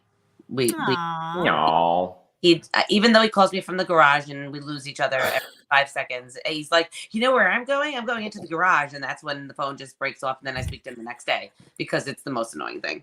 But yeah, I would agree with Voce. It is a crazy experience. The highs and the lows are, just something you cannot explain to anybody unless you've lived it. Sorry, Bloomberg, but you're gonna have to take our word for it. You have been here for most of the amazing changes throughout, and I would agree with Voce that 41 was a bit of a test run, and 42 was a bit of a success. And I feel like we were part of that success, and so I'm okay with that. I can be okay with that. Yeah. And I just, it would be not Survivor if they didn't give us something to talk about, right? So like I say to my students, and like I said to many people who are watching back their edits in 42, as a piece of advice is, they may talk good about you, they may talk bad about you, but they're still talking about you. Yeah. So that is a win all around, no matter what. Yeah. So, if it wasn't for that, they wouldn't be talking about you. And so with that, I think that, yeah, Voce is right. We have watched a new era come to light, and we are hoping that we don't see some of it back. But in all fairness, there was a lot going on. And it's still at the end of the day watching fucked up people fuck each other over. Yeah. There's nothing like having a best friend and voting his ass off because he wrote your fucking name down and still hasn't just said that he wrote my name down. You wrote my freaking name down. Here we go. You wrote my literal name down, and I'm the only one who gets blamed for you being booted off. And with that, I love you, Tiffany. I love you. You're too. so beautiful. I love you. You're so handsome. You see, this is like the craziest relationship I know. Yes. Right? Yes. Like they can go from that. Yes. Insane. All of that. How about the fact that let me just say something. Voce makes fun of me because, okay, I didn't realize it was 10 days that I was at Ponderosa, but whatever. Because when Voce was with me and I was in Chicago and he took me looking for lamps and we went to every store possible, he left his car on the entire time. So if you think I'm a moron, meet moron number 2. He's like, holy shit, did I leave my car on the whole time? I'm like, yeah, you did. But I'm the moron. Interesting. Okay. All right. Fair points. Fair. All around. At some point, I think we might have to do a mediation, Bloomberg, between these two. I mean, we might have to step in. Can one time one of us be on the top and one of us be diagonal? Oh, that's so hot, Voce. We'll have to see. I realized when I said, you set me up for it. Oh my gosh. You set me up. Oh my gosh. Oh, listen. I think you are both fabulous, not only Survivor players, but also just people in general. And obviously Bloomberg and I have a great time with you. So thank you both for your willingness to do this. I think your points are incredibly valid and true. Survivor, as much as we might kvetch about all of the new things that are coming forth and want to be frustrated with, it's still Survivor, and we all love it. Right. And we want to watch it, and we want to root for people we want to root for. We want to not root for the person that we don't think is playing the game the best, and we all want to have an opinion on it. And this is why we do what we do. So I'm glad that we can all do that together. It's a really bonding experience for us all. So thank you, CBS, for giving us that. But stop with the goddamn advantages, okay? Like, let's just go back to what we loved before. We will still love it. Play with no advantages. Right? Okay. I won't complain, but that's my I mean, I would say, although, both of you from 41 talked about a new era, I've been saying it all along. Yes, things have changed. More advantages, shorter days. Call it a new era. Call it drop the 4. Call it whatever you want. These 2 seasons proved, or at least emphasized, Survivor is still Survivor. Yes. Erica and Marianne didn't win because of advantages or because they made big moves. They played the game of Survivor, the small moves, both social and strategic, emphasis on strategic. Yes, the social is important, but Marianne, in the end, the jurors kept saying about, who they wanted to vote for. The one who did, played the game the best. And so, that's no matter what Jeff has done so far, and hopefully he won't do too much more. It's still Survivor. Yeah. And so,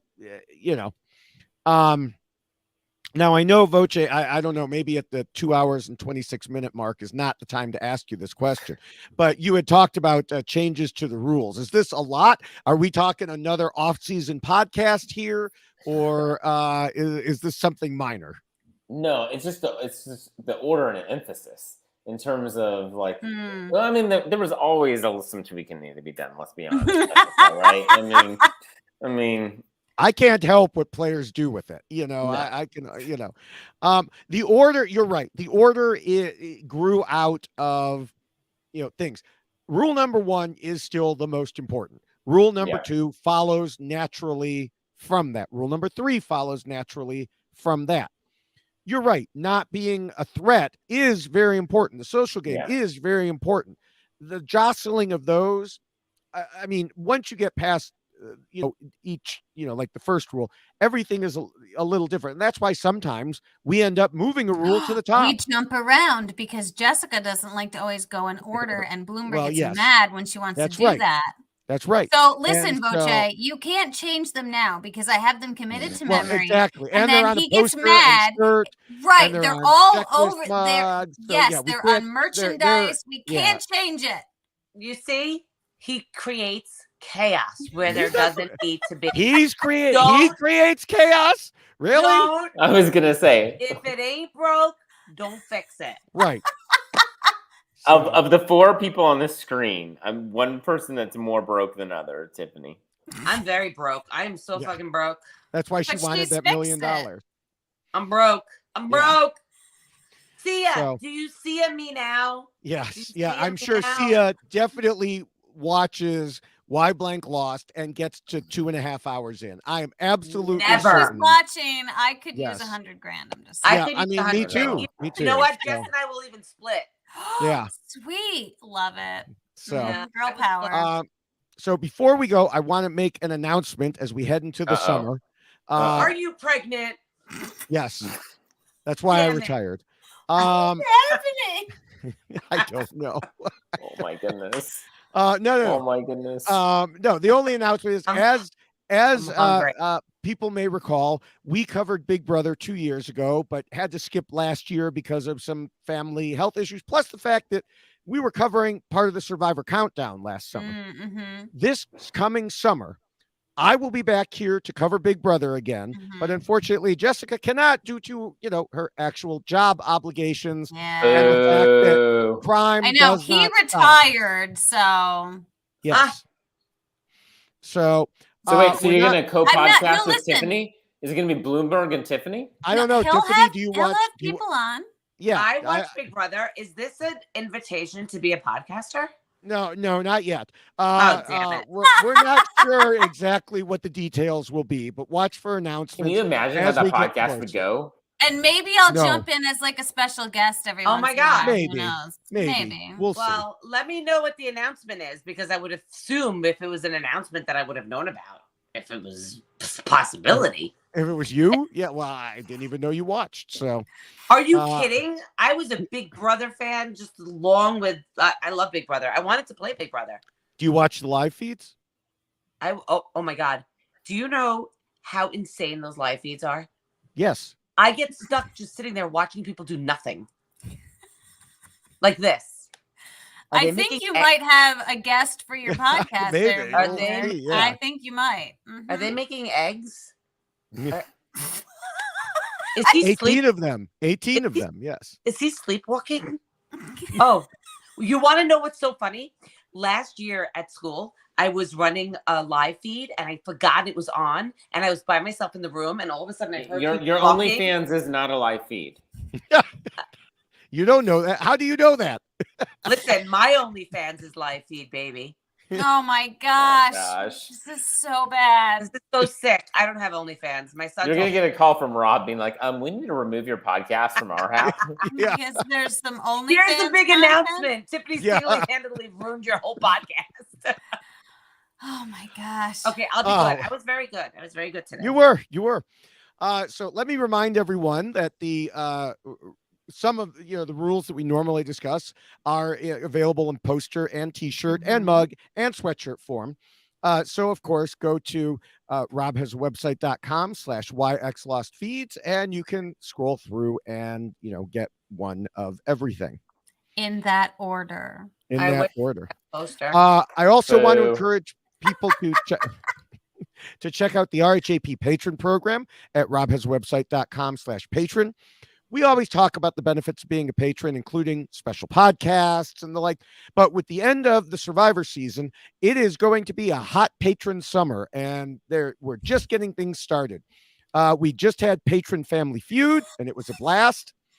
It does not involve Tiffany. Coming up, we have Patron Mafia. We have game night in the Patron Discord, Patron Trivia with a Survivor spin, and much more. The Patron social calendar is packed full of activities this month, and we want you to join us. So again, visit robhasawebsite.com/patron to learn more about our many patron perks or to sign up today. Of course, one of those perks is you can support shows like ours and everything on the network. So you can also find the link to that at the robhasawebsite.com/yxlostfeed page. So again, once you get to the Facebook groups, make sure to say hello. And you should definitely say hello to all of us, except Voce, I think, on Twitter, right? Sadly. Right. But you can certainly say hi to him on Instagram. On Twitter, I'm at Jessica Lewis 89. We have at David Bloomberg and Tiffany. I don't know what your Twitter handle is. At Tiffany Seely. There you go. And at David J. Voce for Instagram. Or just tweet to me and I'll text him. No. Okay, perfect. No. We can do that too. We can make it work. So make sure to follow us all on any media platform we are on. I'm also on Instagram, Jessica Lewis 6789.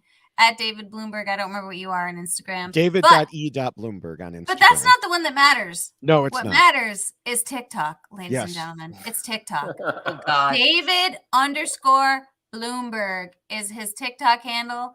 And that's the one that matters. So check him out there and all of the things that he makes his TikToks about. This is a man who didn't want to do video podcasting and now looks for reasons to put himself into TikToks about any reality TV show possible. No, mostly I put the show into the TikTok. There's been a lot of David Bloomberg. There have been a lot of David Bloomberg. Yes, there have been. And with the return of Survivor South Africa in July, there will be some David Bloomberg sightings. I will probably be doing mini Why Blank Losts on TikTok. Right. That's a condensed, and he's retired now. Version. So convince that's a him lot to of do time. some dances, right? TikTok dances. You're gonna have a whole TikTok just dedicated to your retiredness. No, No. That's Okay. kind of boring. But when I I already started rewatching 42, and I found a few things that will definitely appear on TikTok. So Can't the more I watch, the more gets on TikTok. There we are. Everybody should make sure you're subscribed to all the RHAP Survivor podcasts by going again to our YX Lost feed page. You'll find great content. Even in the off season, there'll be great content. But of course, Big Brother is coming up, and there will be a ton of stuff on the RHAP, on the reality TV wrap ups.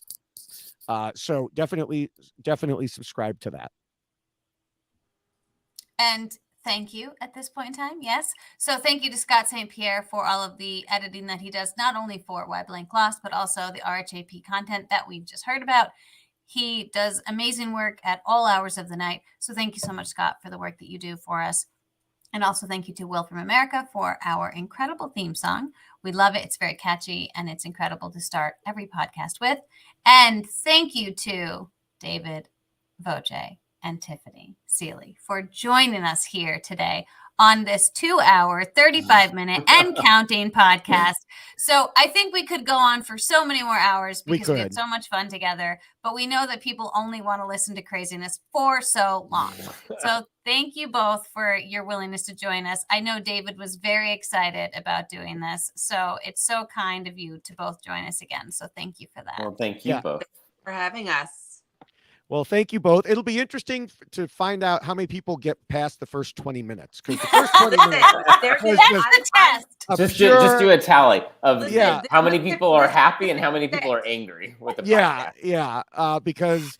Because I mean, we were talking, the four of us were talking before we started, and we just kind of continued that into that first 20 minutes there. There was some stuff we left out. Oh, yeah. I will tell you, this is me sick. So now that it's over, I can tell you that I am not at my very best today. I'm sick. I have a bad cold. This is why she's in bed, Bloomberg. Look at her. She's in bed. I'm in bed already, and I didn't even eat dinner. Go eat dinner, Tiffany. That's right. Got sent to her room with no dinner. I was sent to my room. I was bad girl. Oh. Yes. Oh, boy. All right. Well, thanks. And that's a wrap. Yes. Thanks to both of you. Thank you, Jessica. I will miss you over the summer, but I will do my best to hold down the fort until Survivor 43. Yes. And with that, that's right. We will see you. All right. Bye. Bye. See you guys. Bye.